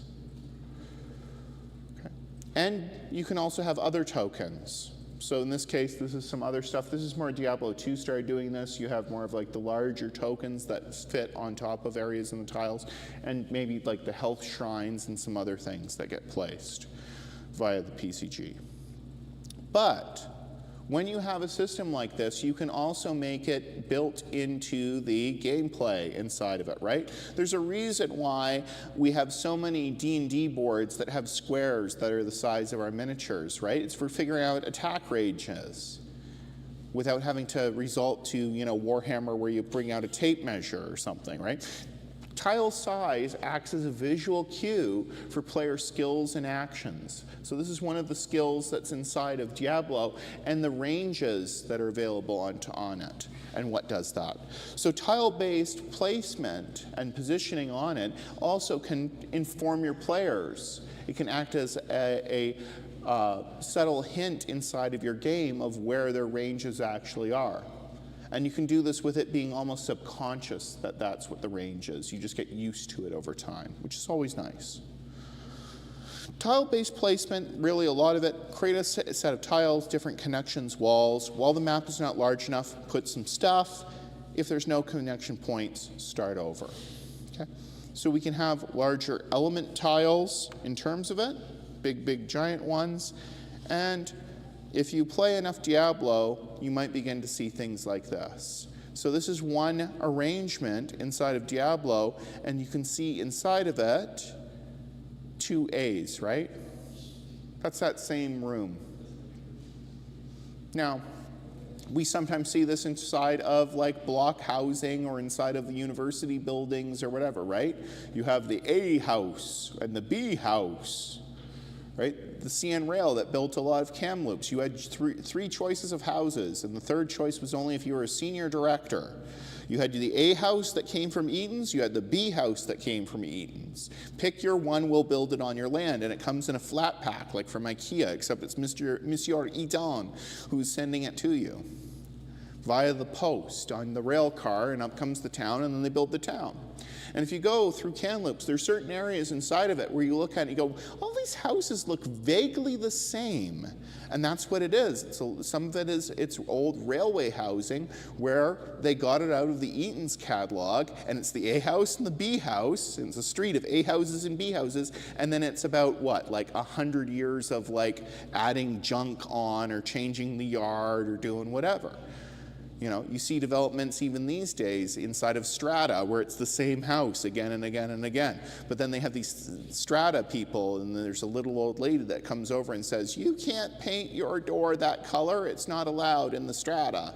And this is why I don't live in a strata, because I don't want the A house and the B house. But here we have the A room and the A room inside of this dungeon Diablo generator. And since Diablo is inside of a strata, when you move forward, you can see that it has the A building and the M building again in a different arrangement of those rooms.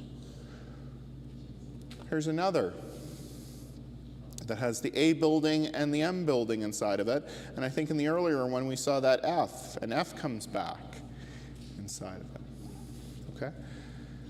So these are one of the ways that you can then control that and have a command and placement upon this. So tile-based generation is rather beautiful from that position. And really, if you want to go and create a D&D system, if you want to go and do that, you'll see now commercial products where they give you tile-based pieces like this, where they lock up like Lego bricks into each other and allow you to make your own world under this. You can see this especially with now 3D printing. There's a lot of companies that will give you what amounts to a prefab dungeon in which you can put either doors or walls or pieces to it. Okay? So a lot of us have moved in this sort of direction and placements, because the other thing with this is, notice that even though you have this big giant tile, look at how intricate and wonderful F is. Look at how that would fit in with narrative. What is this building here?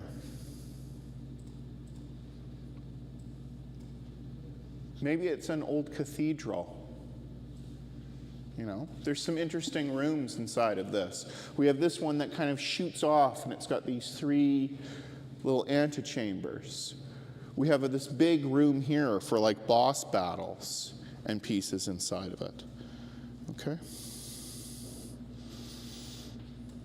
So that's kind of the developments out of that. Okay?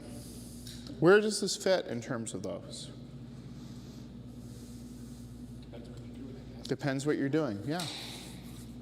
Okay? But what I really see here is this is part of that necessary piece, but the big thing is degrees and dimensions of control. And again, we go back to the N word that I brought up earlier, narrative. Right? With these types of levels, I can create something that then holds to a narrative. Okay?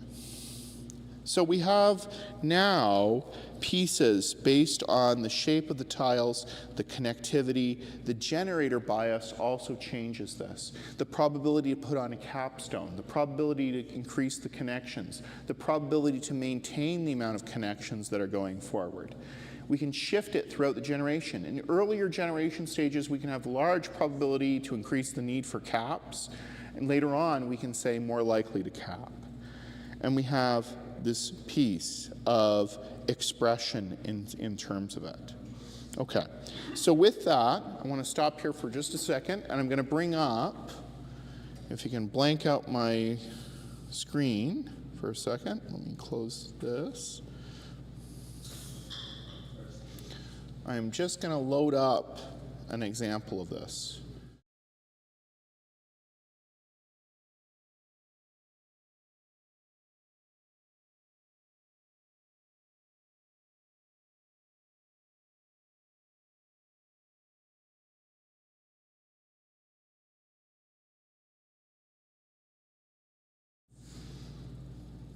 Okay, you can bring up the screen again.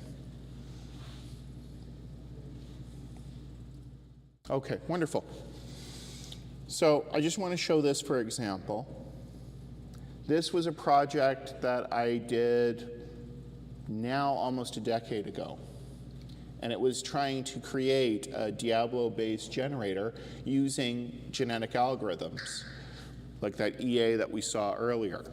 And in this case, we created a bunch of different rooms, and we had a relative placement algorithm that did these pieces.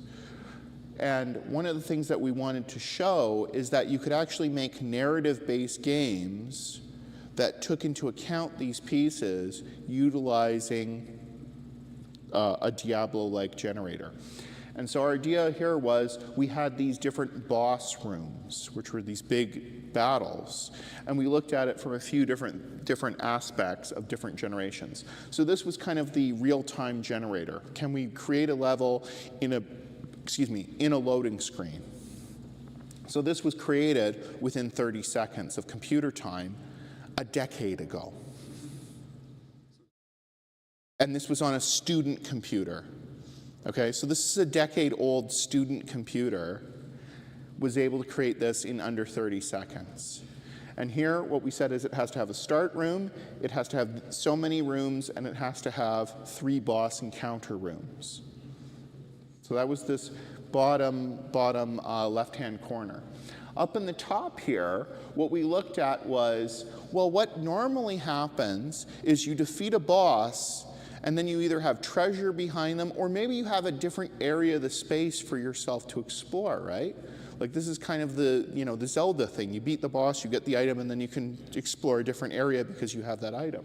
So in this case, what we tried to do is go so far, reach a boss, and then continue generating past the boss. And so just by going in and changing the way that we changed our objective function, how this thing is scored as being correct, we were able to get this naturally coming out of it with these 3 different sectors from 3 different boss encounters.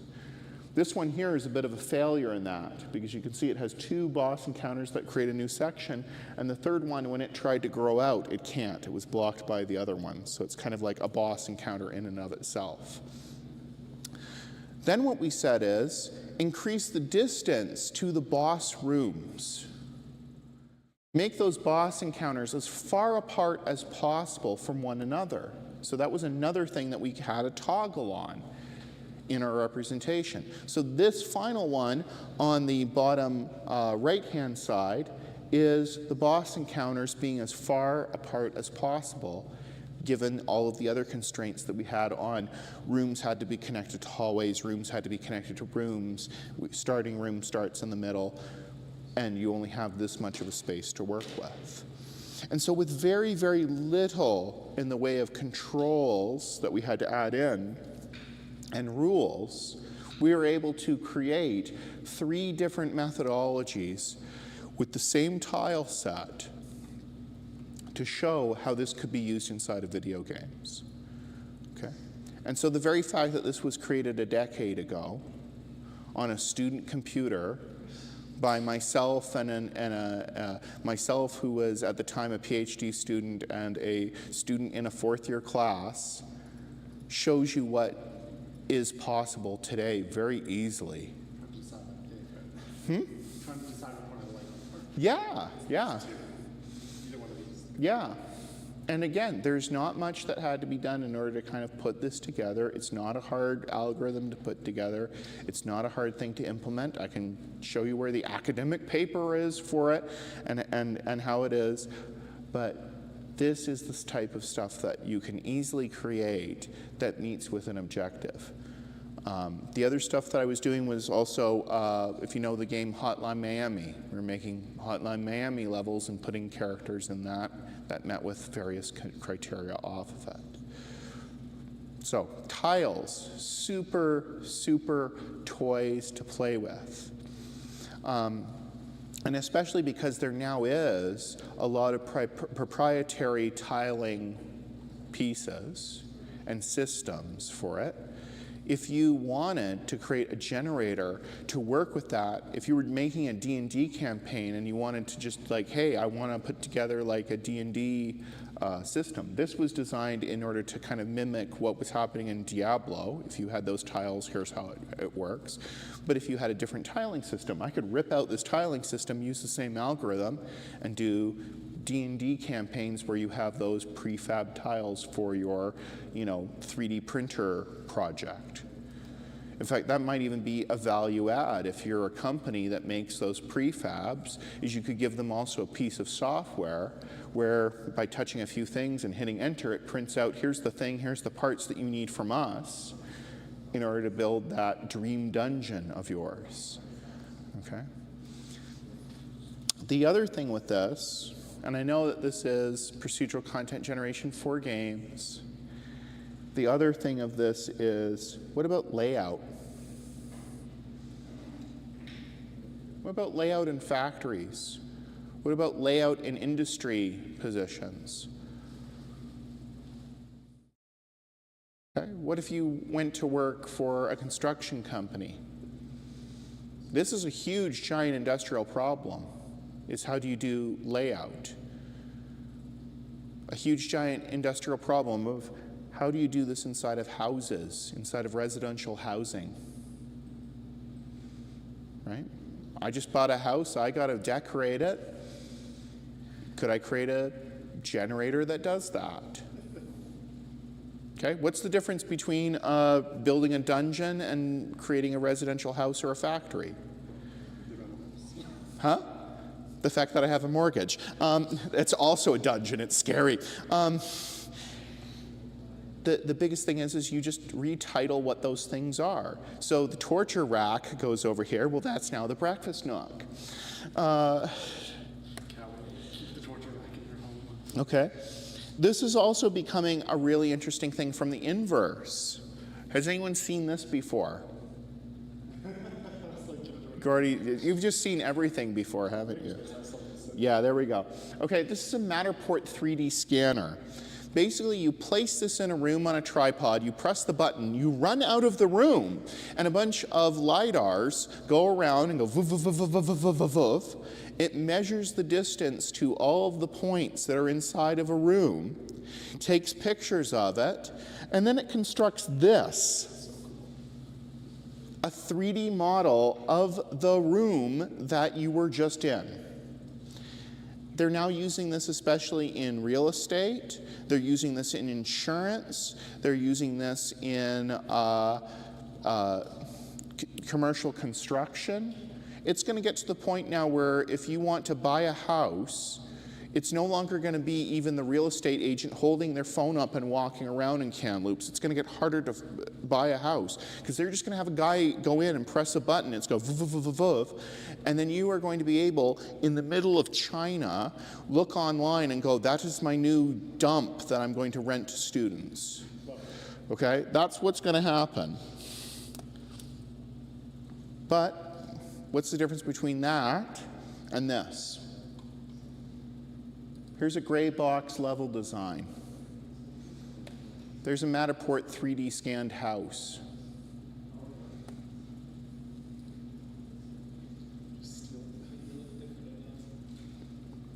Yeah, this one's gray and this one is colored.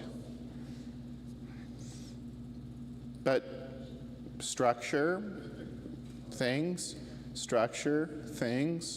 okay?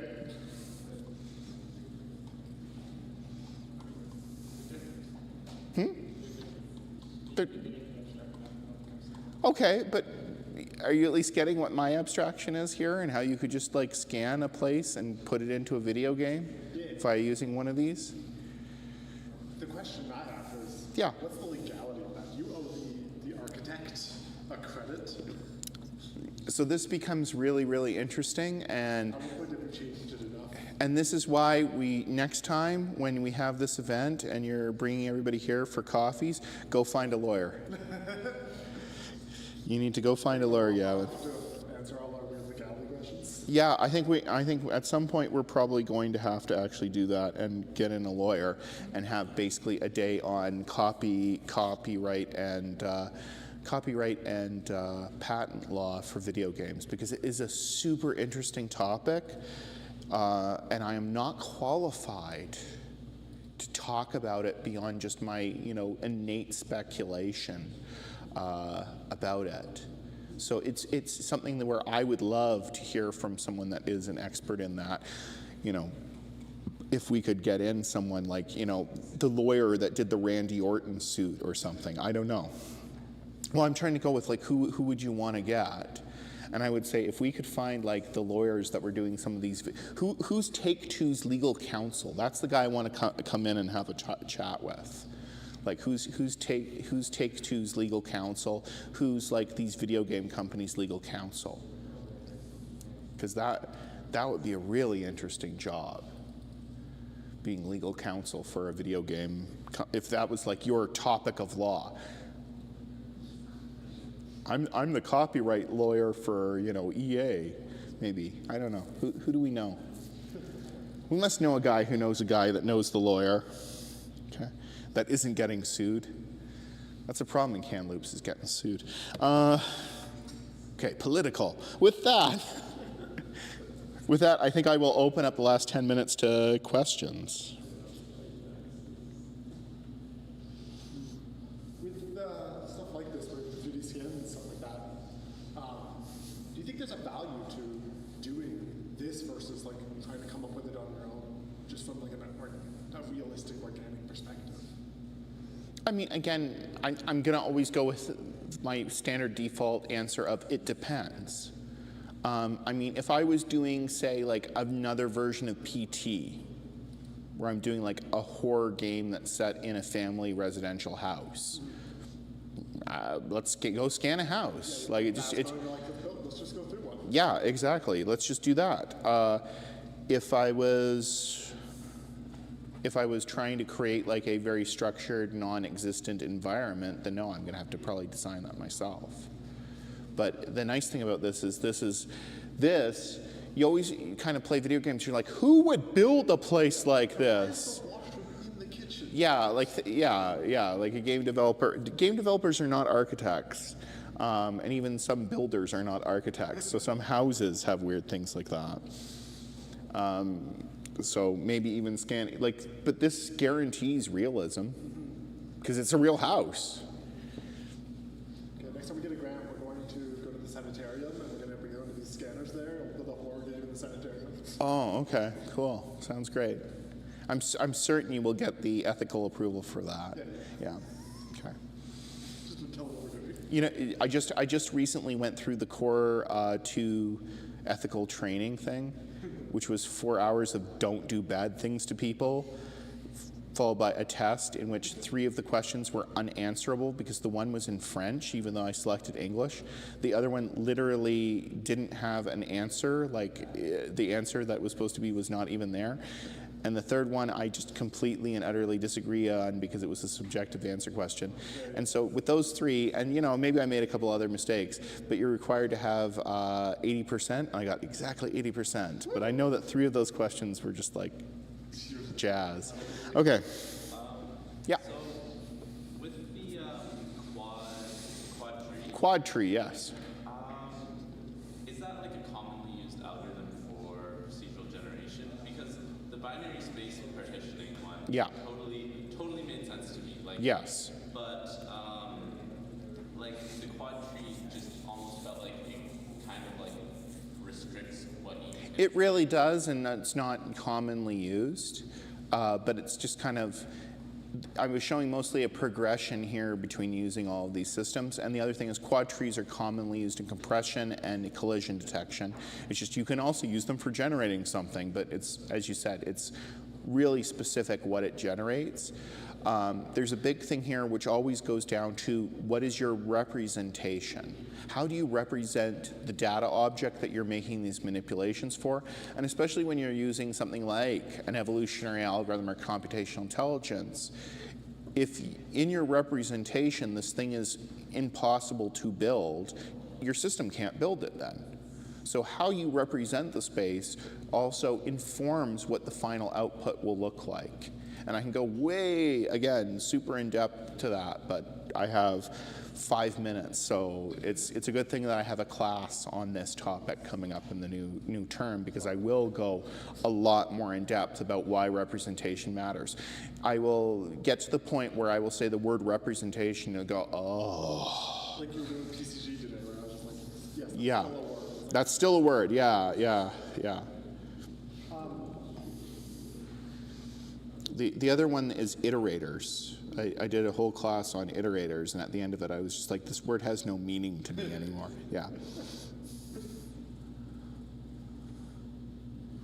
The other one was like the cellular automata. Yes. Like, how does it exactly, like, was that more just as like an example, or is it actually used for procedure generation? It has been used, especially in texture generation, is a big place. Marco and I are right now working on actually realistic camouflage patterns, because there's this huge, big issue right now. In fact, I think this presentation, yeah, here we go.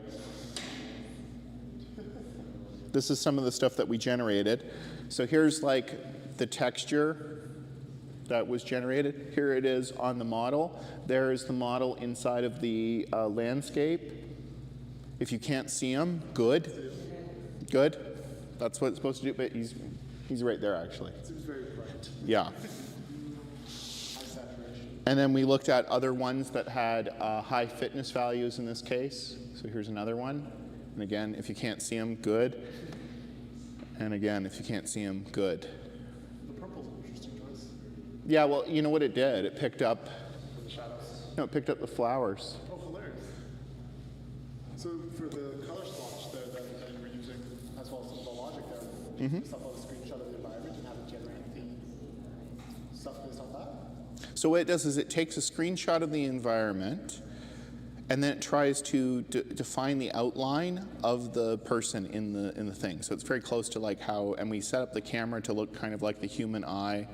Yeah, again, I can show you the paper. It's about, you know. But that Yeah. actually uses cellular automata. So in this case, Marco, we didn't use cellular automata for this one yet, no. Not on this one, but that's part of our future actions, is to replace this with the cellular automata, the generator of the pattern. Yeah. To be doing that, doing it using cellular. You end up with different patterns depending upon how you structure and build the system. And so then you're also evolving the cellular system in terms of it, and so then the representation will look differently. So another one is, for example, there's a certain camouflage known as splinter that's used inside of Sweden, and it's triangles. Well, we're looking into maybe using like Voronoi noise in order to do that, because it produces things that look like triangles. And so by changing the representation of what the generator is allowed to create, we change what patterns are viable to the thing without changing the system too much. And if you're interested in actually even working on this project, I'm certain that Marco would like Minions to do some work with us on this as well. So, yeah. Yep. I'm just guessing that's using Berlin noise, or Yep. okay. Yep, if I'm not mistaken. Marco's nodding in the background, so I'll take his word for it. I'm tired. It's been a long day, so. Generated text as interesting. Okay. Any more questions? Okay, I will be around during the break, and we are coming back at 4 p.m.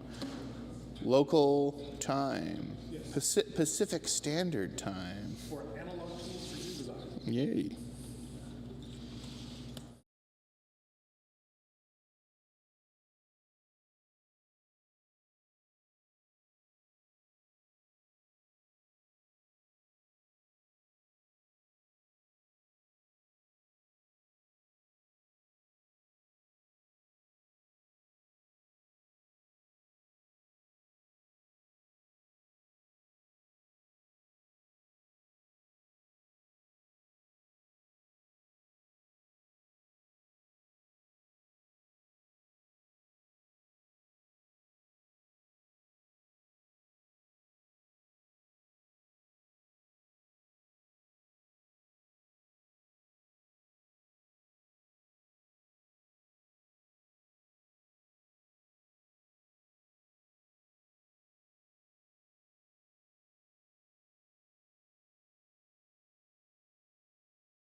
All right. Hope you guys can hear me okay. My name is Rob Sieb, and I'm a TRU computer science grad as of 2013, and I work in IT. I've been working in IT since then. And I love board games. I've been making games, a few video games, but mostly board games since I was a kid. And I've also published a game, which I'll tell you a little bit about today. But I have a couple questions for you. By show of hands, how many of you are working on a game right now, of any kind? Awesome. Pretty much everybody. That's great. Any board games or all video games? Got a board game going on? Nice. Tabletop? Tabletop of any kind? Sure. Well, we're RPG. Nice. I'm just going to define this before I ask the next question. Analog game design. I'm just defining it as engaging design processes using physical stuff. So, also by show of hands, do any of you use analog tools or mediums when you're developing your games? Got a couple? Yeah? Yeah, just using pen and paper. Yeah, awesome. That's great. I want this to be pretty interactive, so if you have any questions, just shout them out at me. Yeah? Another big thing is we've used a lot of 3D printing technologies. Dollars, I like to use dollar store.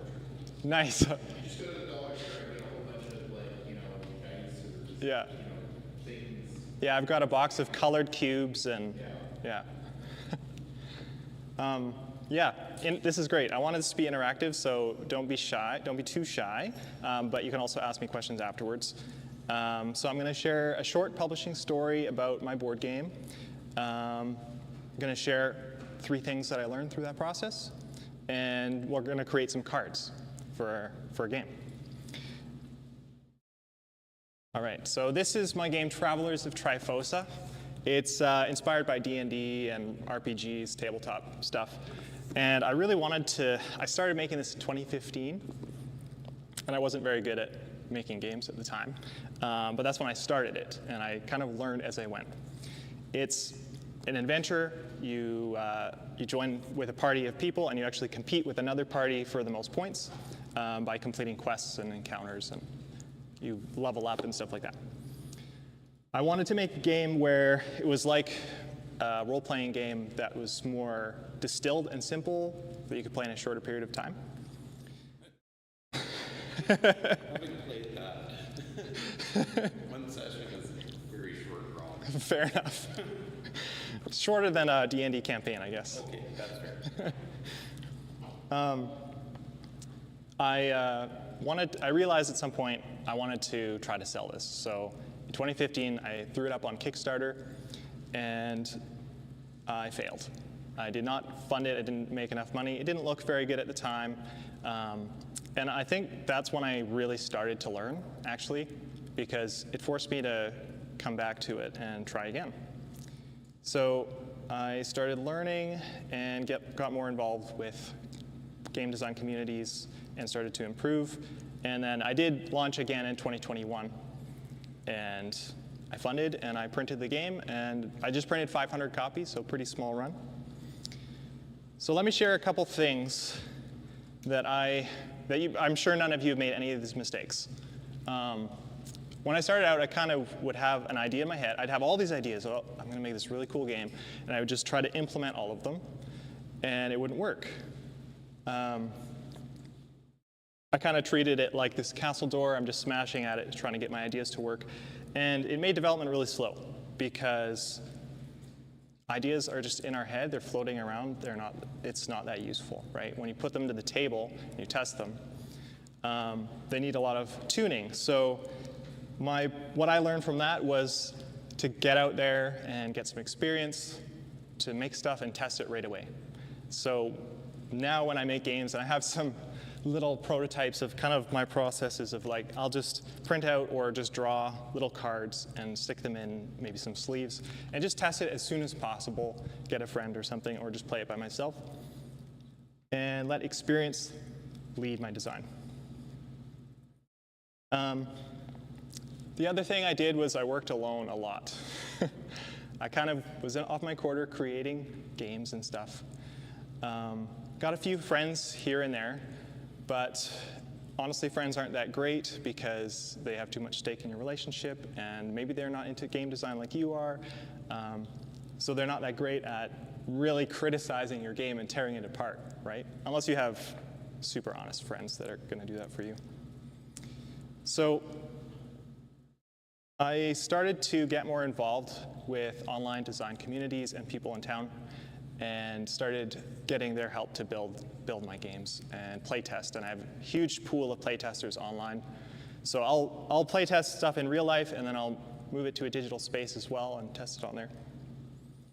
And getting more people involved just made it better. My third bad habit, the thing I had to learn, was I would make massive changes at once. And since you all have worked on video games, and you've done coding, you probably know that if you just code a whole bunch and then run it, it usually doesn't work, right? Unless you're really good, I guess, and you have a ton of experience, then you might get lucky. But I'd make a ton of changes to my game at once and maybe work for months on something before bringing it to the table, which is just, none of you have ever made this mistake, I'm sure. So what I learned is iterative development. My iterations are now hours or days.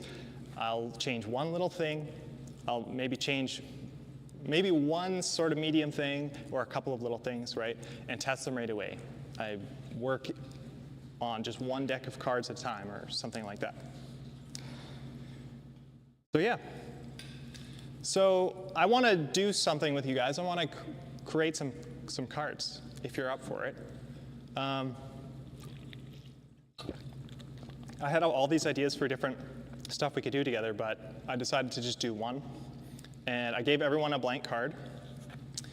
And I'm going to tell you how this existing game works. I don't know if you've played it. It's very simple. It's called Sushi Go. And everybody gets some cards. And you play a card. Everybody plays a card. And then you pass your hand to the left. So as you're basically picking a card, playing it, passing your hand. The cards go around until all the cards have been played out. And then all the cards that you've played are your sushi combos that you score at the end of the round. So some example cards from the game. The nigiri cards are just either 1, 2, or 3 points, just face value. I stuck them all on one card so you could see, but it'll just be worth some face value points. The wasabi, if you play that card, and then the next time you play a nigiri on top of it, it triples the value, triples the points. So if you play the squid, and then you play the wasabi, and then you play the squid, that would be worth 9 points. The tempura is worth 0 if you only have 1. So for every 2 you have, it's worth 5 points. And then the maki cards are whoever has the most maki at the end of the round gets 6 points. Whoever has the second most gets 3 points. So that gives you that's just a very simple game, some cards and how they score. So what we're gonna do together is we're going to create some cards for Sushi Go. So the first step is I gave you a blank card. If you don't have one, put up your hand and I'll bring it to you. And we're going to give you 1 minute to just think about what are some interesting ways that you could get points. I mean, if you can't think of anything, don't worry about it. It doesn't need artwork, it doesn't need a name or even a sushi specific food, but just think about and reflect what's an interesting way that my card could, if somebody played it, it could score or combine with other cards or something like that.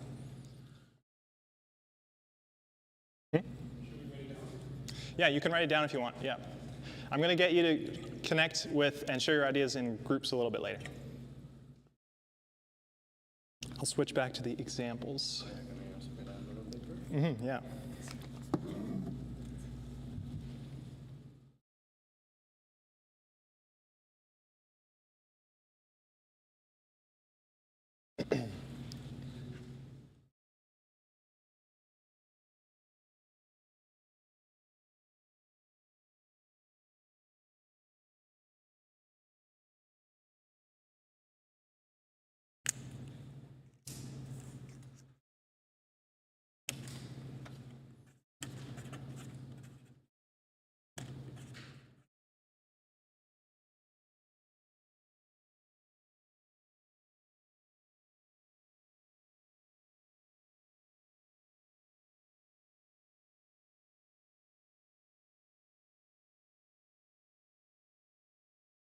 All right.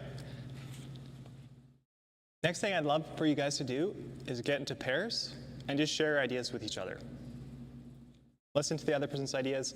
See if maybe you could combine them into one card, or just discuss and see if you can make your idea better. So grab a partner in two or three if necessary.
So originally, I was going to have you get into groups of 4 as well, because I had no idea how many people would be here. But I think these groups there's not very many, so I think these groups are fine. So I'll give you a few more minutes, and then one person can share one card with the rest of the room. So pick speaker, see if you can develop your ideas further. Does anyone want further clarification on how the game works? Don't hesitate to ask. It doesn't matter if you get it quote unquote wrong. It doesn't matter. There's no, you could make a new game. It's fine.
Do they get played and then you still have a hand, or do you?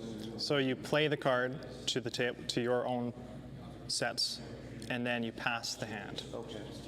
So if you're in a small, What do you call the area in front of yourself, or the area in front of a player that has the cards that have been played? you could call it a player area. You could call it a tableau. Tableau? Yeah. Whoever's card is swapping, they would still get 1 point. I think that would. So I think that would. You want to go? I'm kind of liking my chopstick idea because I was like The ginger one. the ginger one. That's awesome. I don't know. So these cards are just played at like the end of the game, or how do they work? So it would be in your hand. So you have a whole bunch of cards, and you have to choose one to play, and everybody is playing at the same time. So I would choose a card, you would choose a card, he would choose a card, and together we all say 1, 2, 3, play the card, and then the rest of the cards we have in our hand passes to the left. So you're going to get someone else's hand, and as you go around and around, you'll probably see your cards come back, your original cards come back to you. But each round, each play, you're just playing out one card, and the hand is getting smaller and smaller. Okay. I like the idea. Wait, like we play the ones we made, or? Oh, we'll play test it in just a sec. Yeah. Once everybody's. So we were pretty interested in both of our ideas because we thought they. This one more than the deep fried. Yeah, the deep fried rolls. So the idea being, because you're swapping hands, so whoever has to play it, whoever ends up playing it, they just lose 2 points. If you end up with it at the end. If you end up with it at the end. That's awesome. Yeah. Or Sure. Yeah. chopstick, which allows you to steal another player's card from The pile. to Blair or Tableau. Tableau. Yeah. Yeah. And then and then whoever's card you steal, they still get 1 point. Just Like a consolation. Just to be fair. Yeah. No, that's cool. I think both are great. If you can't pick between them, it's a small group. We can share both. I think that's a better idea. Just TABL. yeah, it's French. Yeah, I know. French is complicated on purpose. French is yeah. I think EU at the end. Like a few. Like beaut. Yeah. EAU. EAU, just like beautiful. Yeah. That's what it would be. That seems right. Hey, were you at the cybersecurity conference in February? Or was the end of January? Not this year. Not this year. No. Oh, okay. No. I went to one a few years back, but I can't remember what year it was. I thought I saw you or someone that looked like you. Oh, They okay. were also from the IT department. Oh, I have a doppelganger in town. Yeah, it's kind of creepy. Yeah, someone who looks just like me. In the IT department too, so. Oh, interesting. Ah. There's a doppelganger that owns a bakery. I think we each picked up. Oh, nice. You just show up and be like, By the way, we did this exact activity with Mr. Roof. oh yeah, I was gonna create like. You were going to create a card game from scratch, but I talked to Andreas. I pitched him my idea for creating the card game. He was like, "Why don't you use an existing game like Sushi Go?" So that's why I was like, "Oh yes, that's a great idea." I mean, we actually did that in my year. We Yeah, played Sushi Go and created our own cards for it. that's awesome. Yeah. Well, there you go. So why don't we cross that out? All right.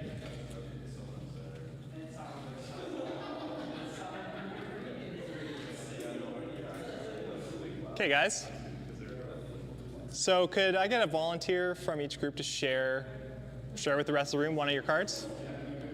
Go ahead. So mine's a Tensui sauce.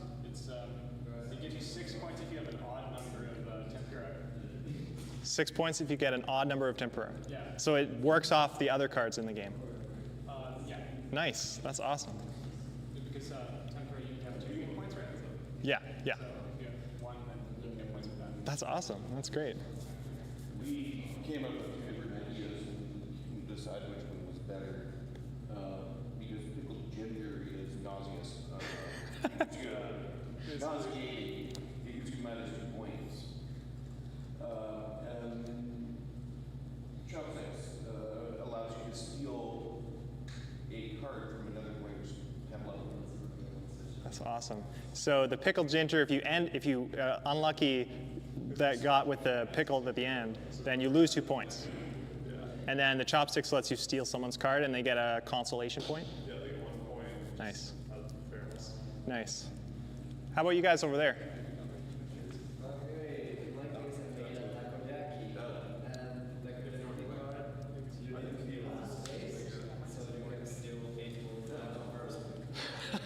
So if you're in last and you played that, you steal 8 points from the first. Yes, but if there's a draw, then the player chooses. If what?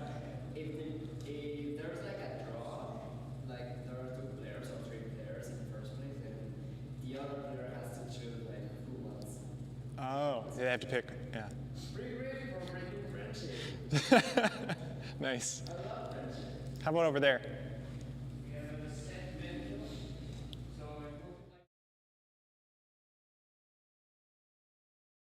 Well, if you have one of each type of nigiri. Oh, so you have to get, like mix them.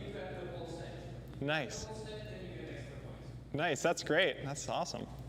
All right, so it would be silly if we just left it there and didn't play the game and actually try one of these cards, because you don't know if it's going to work, right? I just wrote down on my card, if you discard another card off your tableau, then you get 5 points.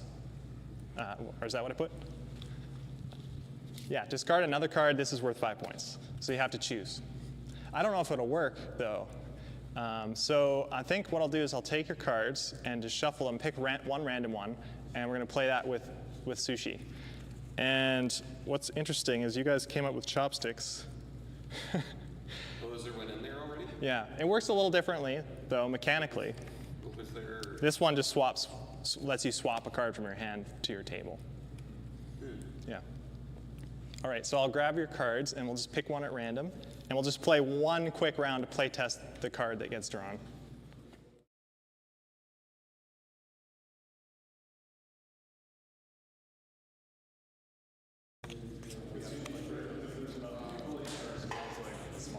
I'm pretty sure, even though the box says 8 players, that's for 3 full rounds, so we'll see. We'll just do like a small hand of 5 or something. Okay, we'll see which one we get at random.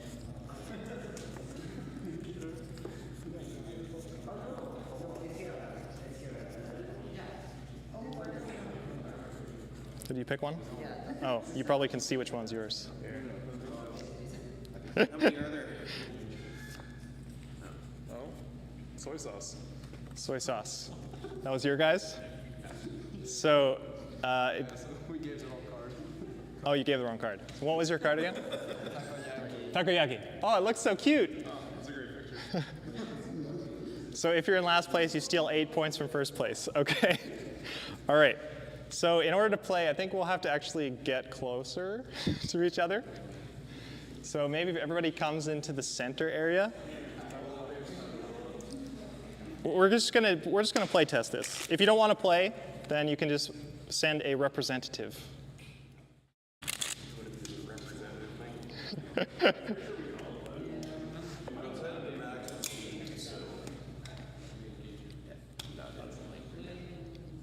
Anybody over here going to play test with us? Yeah. They don't want it, we'll just pull you into it. So I've got 1, 2, 3, 4, 5. Okay. 5 players, including me. Anybody from over there gonna play test? Enjoy the game, Candy. I'm gonna blue shell you. Yeah, we're thinking the same. It's a blue shell. Yeah. It really is. It is a blue shell. I love it. It's a very cute looking one. But in order for you to not, we're gonna have to pick a card that it's gonna replace. So I'm gonna say the least valuable card in the game, the egg nigiri, it's only worth 1, but I'm gonna say this is actually takoyaki. So just remember, if you're playing this, you're actually playing the takoyaki. Still 8 points. Oh, it's a blue shell. Okay. Yeah, it's a blue shell. That's easier to remember. Although there's probably a lot of these in the deck, so how will that work?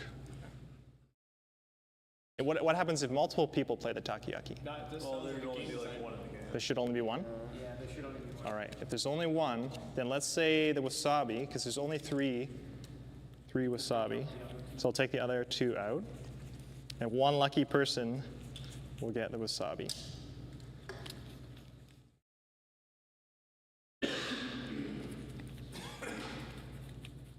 So to make sure I can actually find it.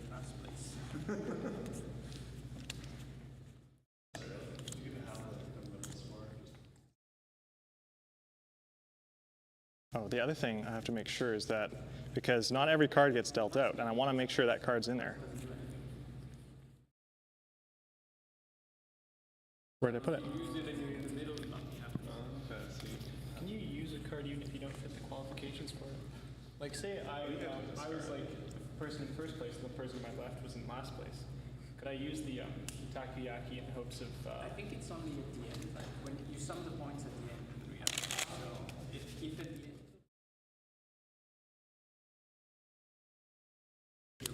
Okay. Otherwise, it comes. Pretty strong card. So it's like the restrictions are probably important. So if everyone has the card? If you're in loss, so whoever has the least amount of points. The other card at the end of the game. 42.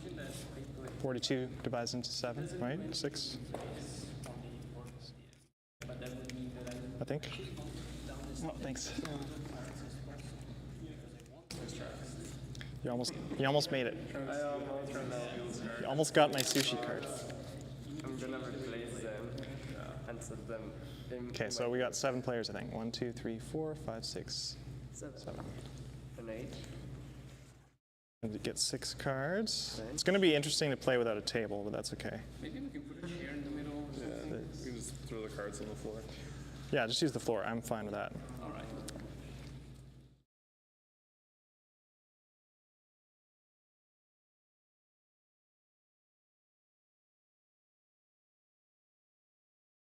I should have 6 left. So if you have multiple of the same card, you play them all once, or? So you choose one. So what everybody's going to do is you're going to pick whatever card you want to play this round. And I'll show you what my choice is because I'm sort of teaching the game. So I'm going to choose squid nigiri. That'll be my choice for the game, for this play, I mean, because it's 3 points. It'd be better if I had wasabi, but we removed wasabi and replaced it with takoyaki, right? So I'll play this one. So everybody's going to choose a card when you're ready. Then we'll all play it simultaneously, and then we're going to pass the rest of the cards to the left. Just to make sure. For Oh, I didn't teach the dumpling. yeah, does it mean that if you have one? Yeah, that's right, yeah. So the dumpling, you need, the more you have, the more it stacks. And you can Yeah. only have one if you play one. And you can only play one card around. You can only play 1 card per play. We're going to have 6 plays. In my You play case, dumpling, someone else gives you a dumpling. I'm gonna Yeah, play an yeah. egg nigiri, the most useless card of all. So everybody plays simultaneously, so kind of pick your card, and then we'll count to 3 and play.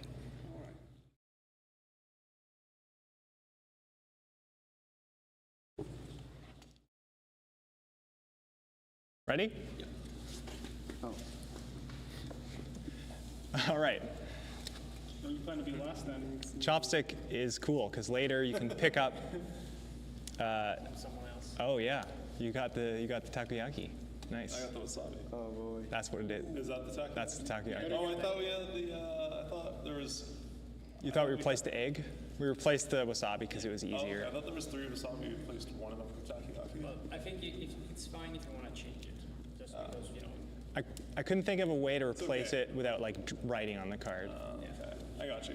It's okay. It's a dead. I didn't bring. Yeah. Nobody gets the You just takoyaki. have to lose. No? Yeah. Now you don't want to be in first place Exactly. Yeah. I'm gonna blue shell you, Ken. because if anybody's in if anybody's in first, they're gonna get okay.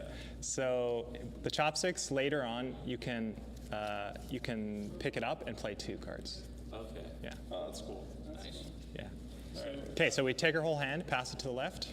Oh my god. No. Damn. There you go.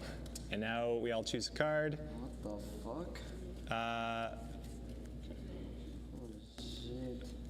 The maki, by the way, Oh, does. The maki have, yeah, they can have more on top. So is this That one's worth 3 maki, yeah. okay? So Sorry for not actually teaching you the cards. it is better if you have more than one marquee in your hand. You want to collect them over the course of the hand. Yes, but there are cards that have different amounts of marquee on them. Yeah, so the higher ones are better because you want to get as many, you want to get more than anybody else. Oh, so the person with the most marquee gets the most points. Yeah, the person with the most gets 6 points, second most 3 points. In the play or at like the end? At the end of all the cards, once you've played out all the cards. Points are all summed at the end. What about dumplings? Okay. Dumplings are, the more you play, the more they're worth. So the first one is worth 1 point. The second one, you now get a total of 3 for the dumplings. The third one, 6. you get 6. Yeah, Okay. 6 for the total amount of, yeah. Okay, I'm ready. All right, ready? Yeah. Ready. And pass your cards to the left. Thank you, Mom.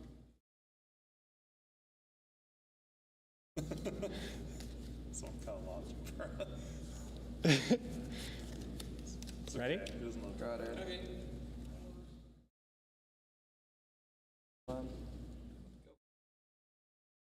All right. Thank you. Thank you. Ah, well, not a lot of Uh-oh. choice here.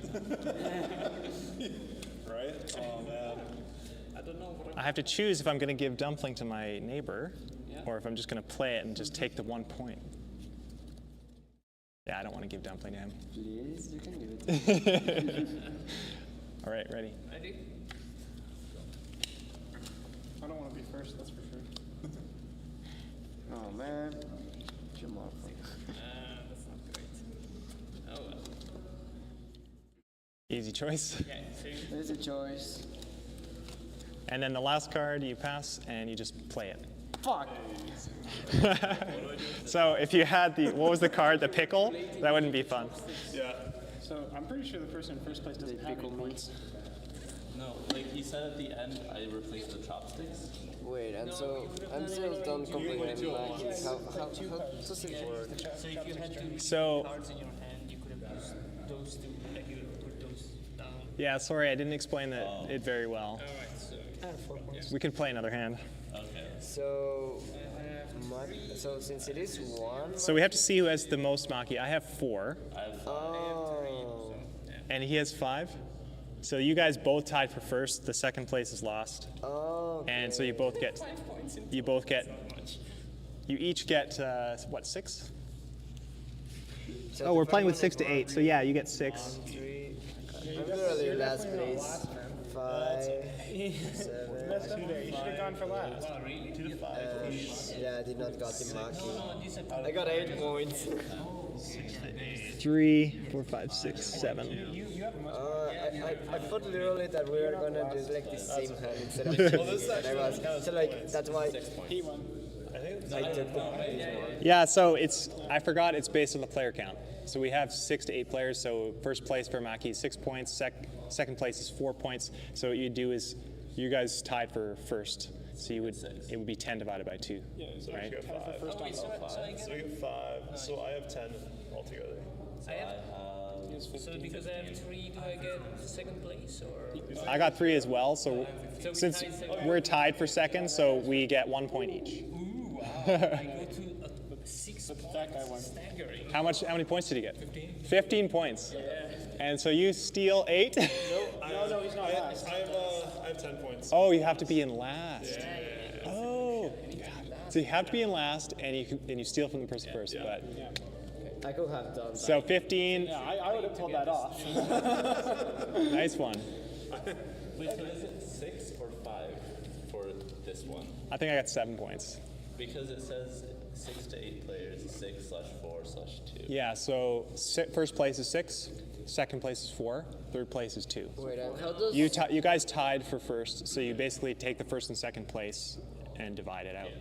At least that's how I play it. I'd have to check the rules if that's how it works. how does the Pura work? If it's 6, then I have You need at least 2. Or you need sets of 2. Oh, for getting the 5 points. Yeah. Oh, So without extensive playtesting, what do you guys think of the takoyaki? it's pretty good. We haven't really seen it. Eh? Oh, Yeah, we wait, haven't no, really seen it. It didn't really get it's used. not that yet. It's interesting. We can play one more round.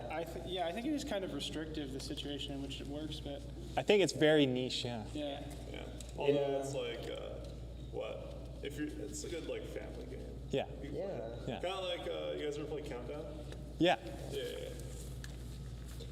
I think maybe I could have put like into one of the kojaki maybe if I knew like a little bit more of the game. Maybe we should modify the takoyaki so Like whoever has it more comes up pieces. more often. So Because it'd be pretty tough, You don't have to be in last place for it to work. maybe. Yeah. And 8 points might be a bit much. It is definitely maybe too powerful. Reduce the amount of points. What if, how about this? What if you have less than 8 points, then you steal 4. Yeah. So it's sort of like an upper limit. So you have to try to get below a specific target instead of you don't know what other players are scoring. Yeah.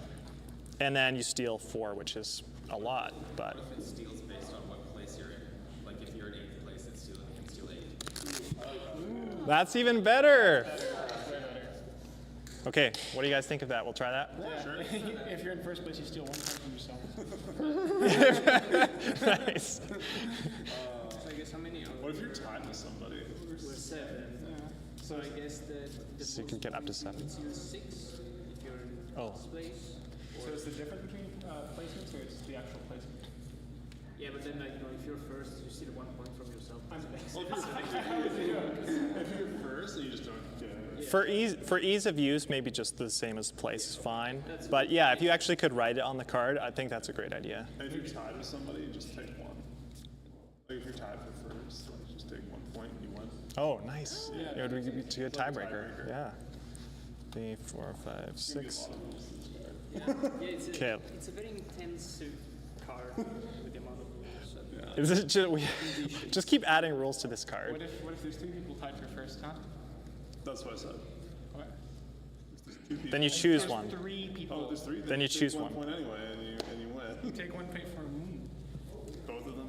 both of them. Okay, that works. All right. So a clarification on the chopsticks. You play it, and it's sort of passive, right? It doesn't do anything. But then on a future turn, you can pick it up to play 2. Yeah. And then you pass the chopstick around. So Yeah, and then the chopsticks kind of goes along the someone hand. else can get the crappy card. Yeah, yeah. So don't hold it to the end. Don't play it at the end. Yeah. Yep. Ready? Yes. Somebody got the takoyaki. Oh fuck. It's a hot card. It's the best card now. Yes, apparently. It's officially the best. Because now you just play whatever, and you got something good coming. So chopsticks I can swap for 2 cards. Yeah. That already counts. Let me read its prompts because I want to make sure I have it right. You can get it. Swap for 2. Okay. So you play it, and then in the next play you can pick it up to play 2. Like what you're getting. And then would you is pass taking a it to the set next of guy? Yeah, and then it passes along with the hands.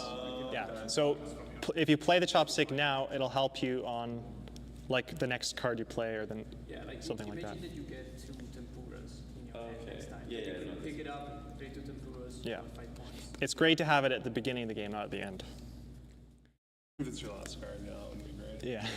Ready? Ready? Sashimi. I'm glad we actually got to play test because I was worried if there was too many people, it would just not work Oh fuck. or not be possible to fit in. What? Why did you give me these cards? Well, it wasn't my choice that I had those cards either. Well, I think it was though. I can be malicious though. Ready?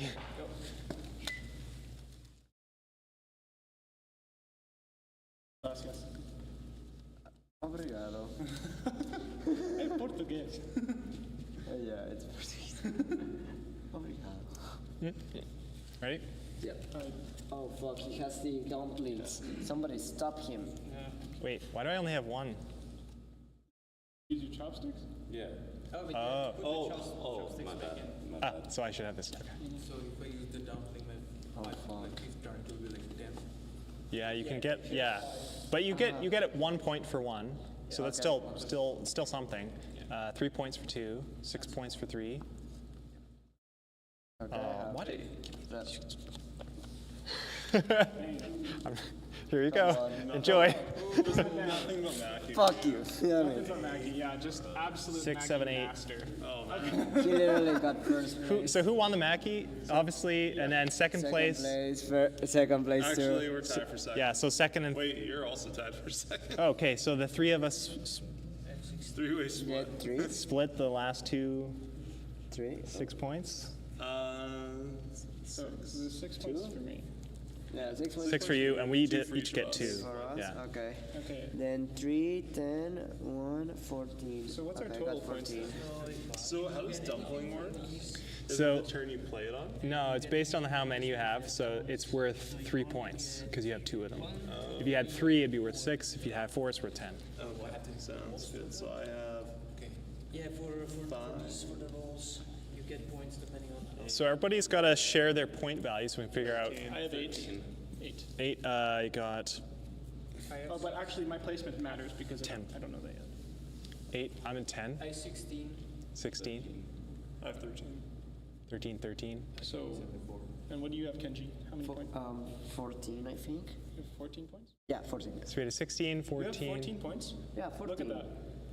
This is worth nothing. Those are nothing. This is Oh, worth nothing. fuck, then. 1, 2, 3. 4! Shouldn't have pointed that out. You would have won. So wait. But if you have the most, then I think you won. So, well, no, I have 16. Oh, it's depending on no, your you see, placement. yeah, so I have 8 points, and you have, Oh, yeah. I have so 13. we need to determine my placement. Oh, yeah, right. So we had 16, 16. I'm afraid I'm gonna get hit in 13. shell. So Did you say 13? Mine is like only 4 this time. Okay. 4. So, 16, 13, 4. 2. I think we're tied. I'm in for 10. so wait, you all 4 of you have more points than me. So Yes. that means I'm in 5th place. Yeah, that sounds right, yeah. So if I'm in 5th place, I have 8 points. That means So you steal. I take 5 points from you. Yeah. And so you have. So I had 16 and go to 11. So what's? And now you're at 13. I'm at 13. So you tied for first. No. How many people have 13? You have 13. Yeah. And you have 13. Yeah. Oh, How many do you have? 10. 10. Yeah. Damn it. I actually don't know how you break ties. I think it's fairly rare because in a normal game of Sushi Go, you play three full rounds, and there's just slightly more cards. And then, yeah. Damn it. I don't know if there's a They tie. did not give me the chopsticks. So one problem I see with our custom card is it's very hard to figure out and calculate. It just needs an explicit instruction. Right. If there's a manual, it needs like. It was easier with the original one. Right. Because it's like, you know if you're last. It needs to be simple. Yeah, it Yeah. needs to be simple. That's too complicated. Yeah. That was a good idea there. It was a great idea, but it doesn't work.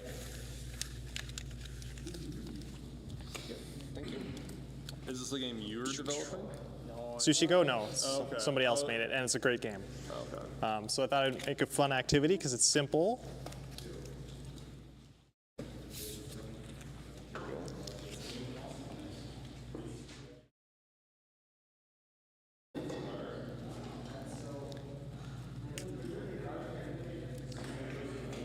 I hope you guys enjoyed the activity. Yeah, it was a lot of fun. So thank you. So a little summary about today. Hey, stop talking. Thank you. A little summary about today. Play test as soon as you can, right? Design a community and develop iteratively. There you go. So you guys can reach me on Discord, Instagram, or my website, Mindfruit Games. And yeah, do you guys have any questions about publishing, board games, game design, anything like that?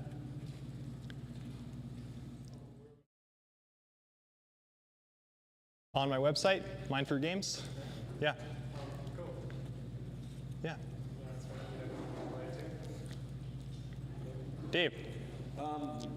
I perhaps we should make a group to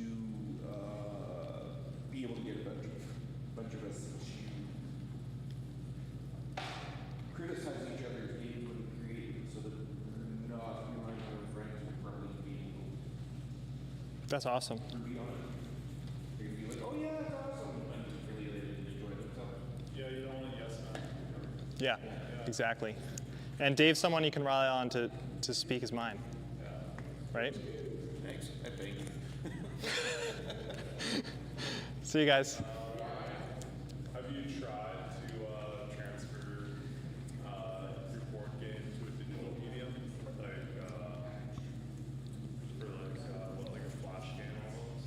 I haven't done anything like with code, but I use a few digital tools. Tabletop Simulator, it's like a physics engine, and Screen Top, which I really like because it's very simple and it's just like a 2D interface. So you can quickly like create a sheet of cards and just like script out putting them on the table, and then you can play test it. I haven't, yeah. So that's pretty much the gist of it, yeah, that I've done.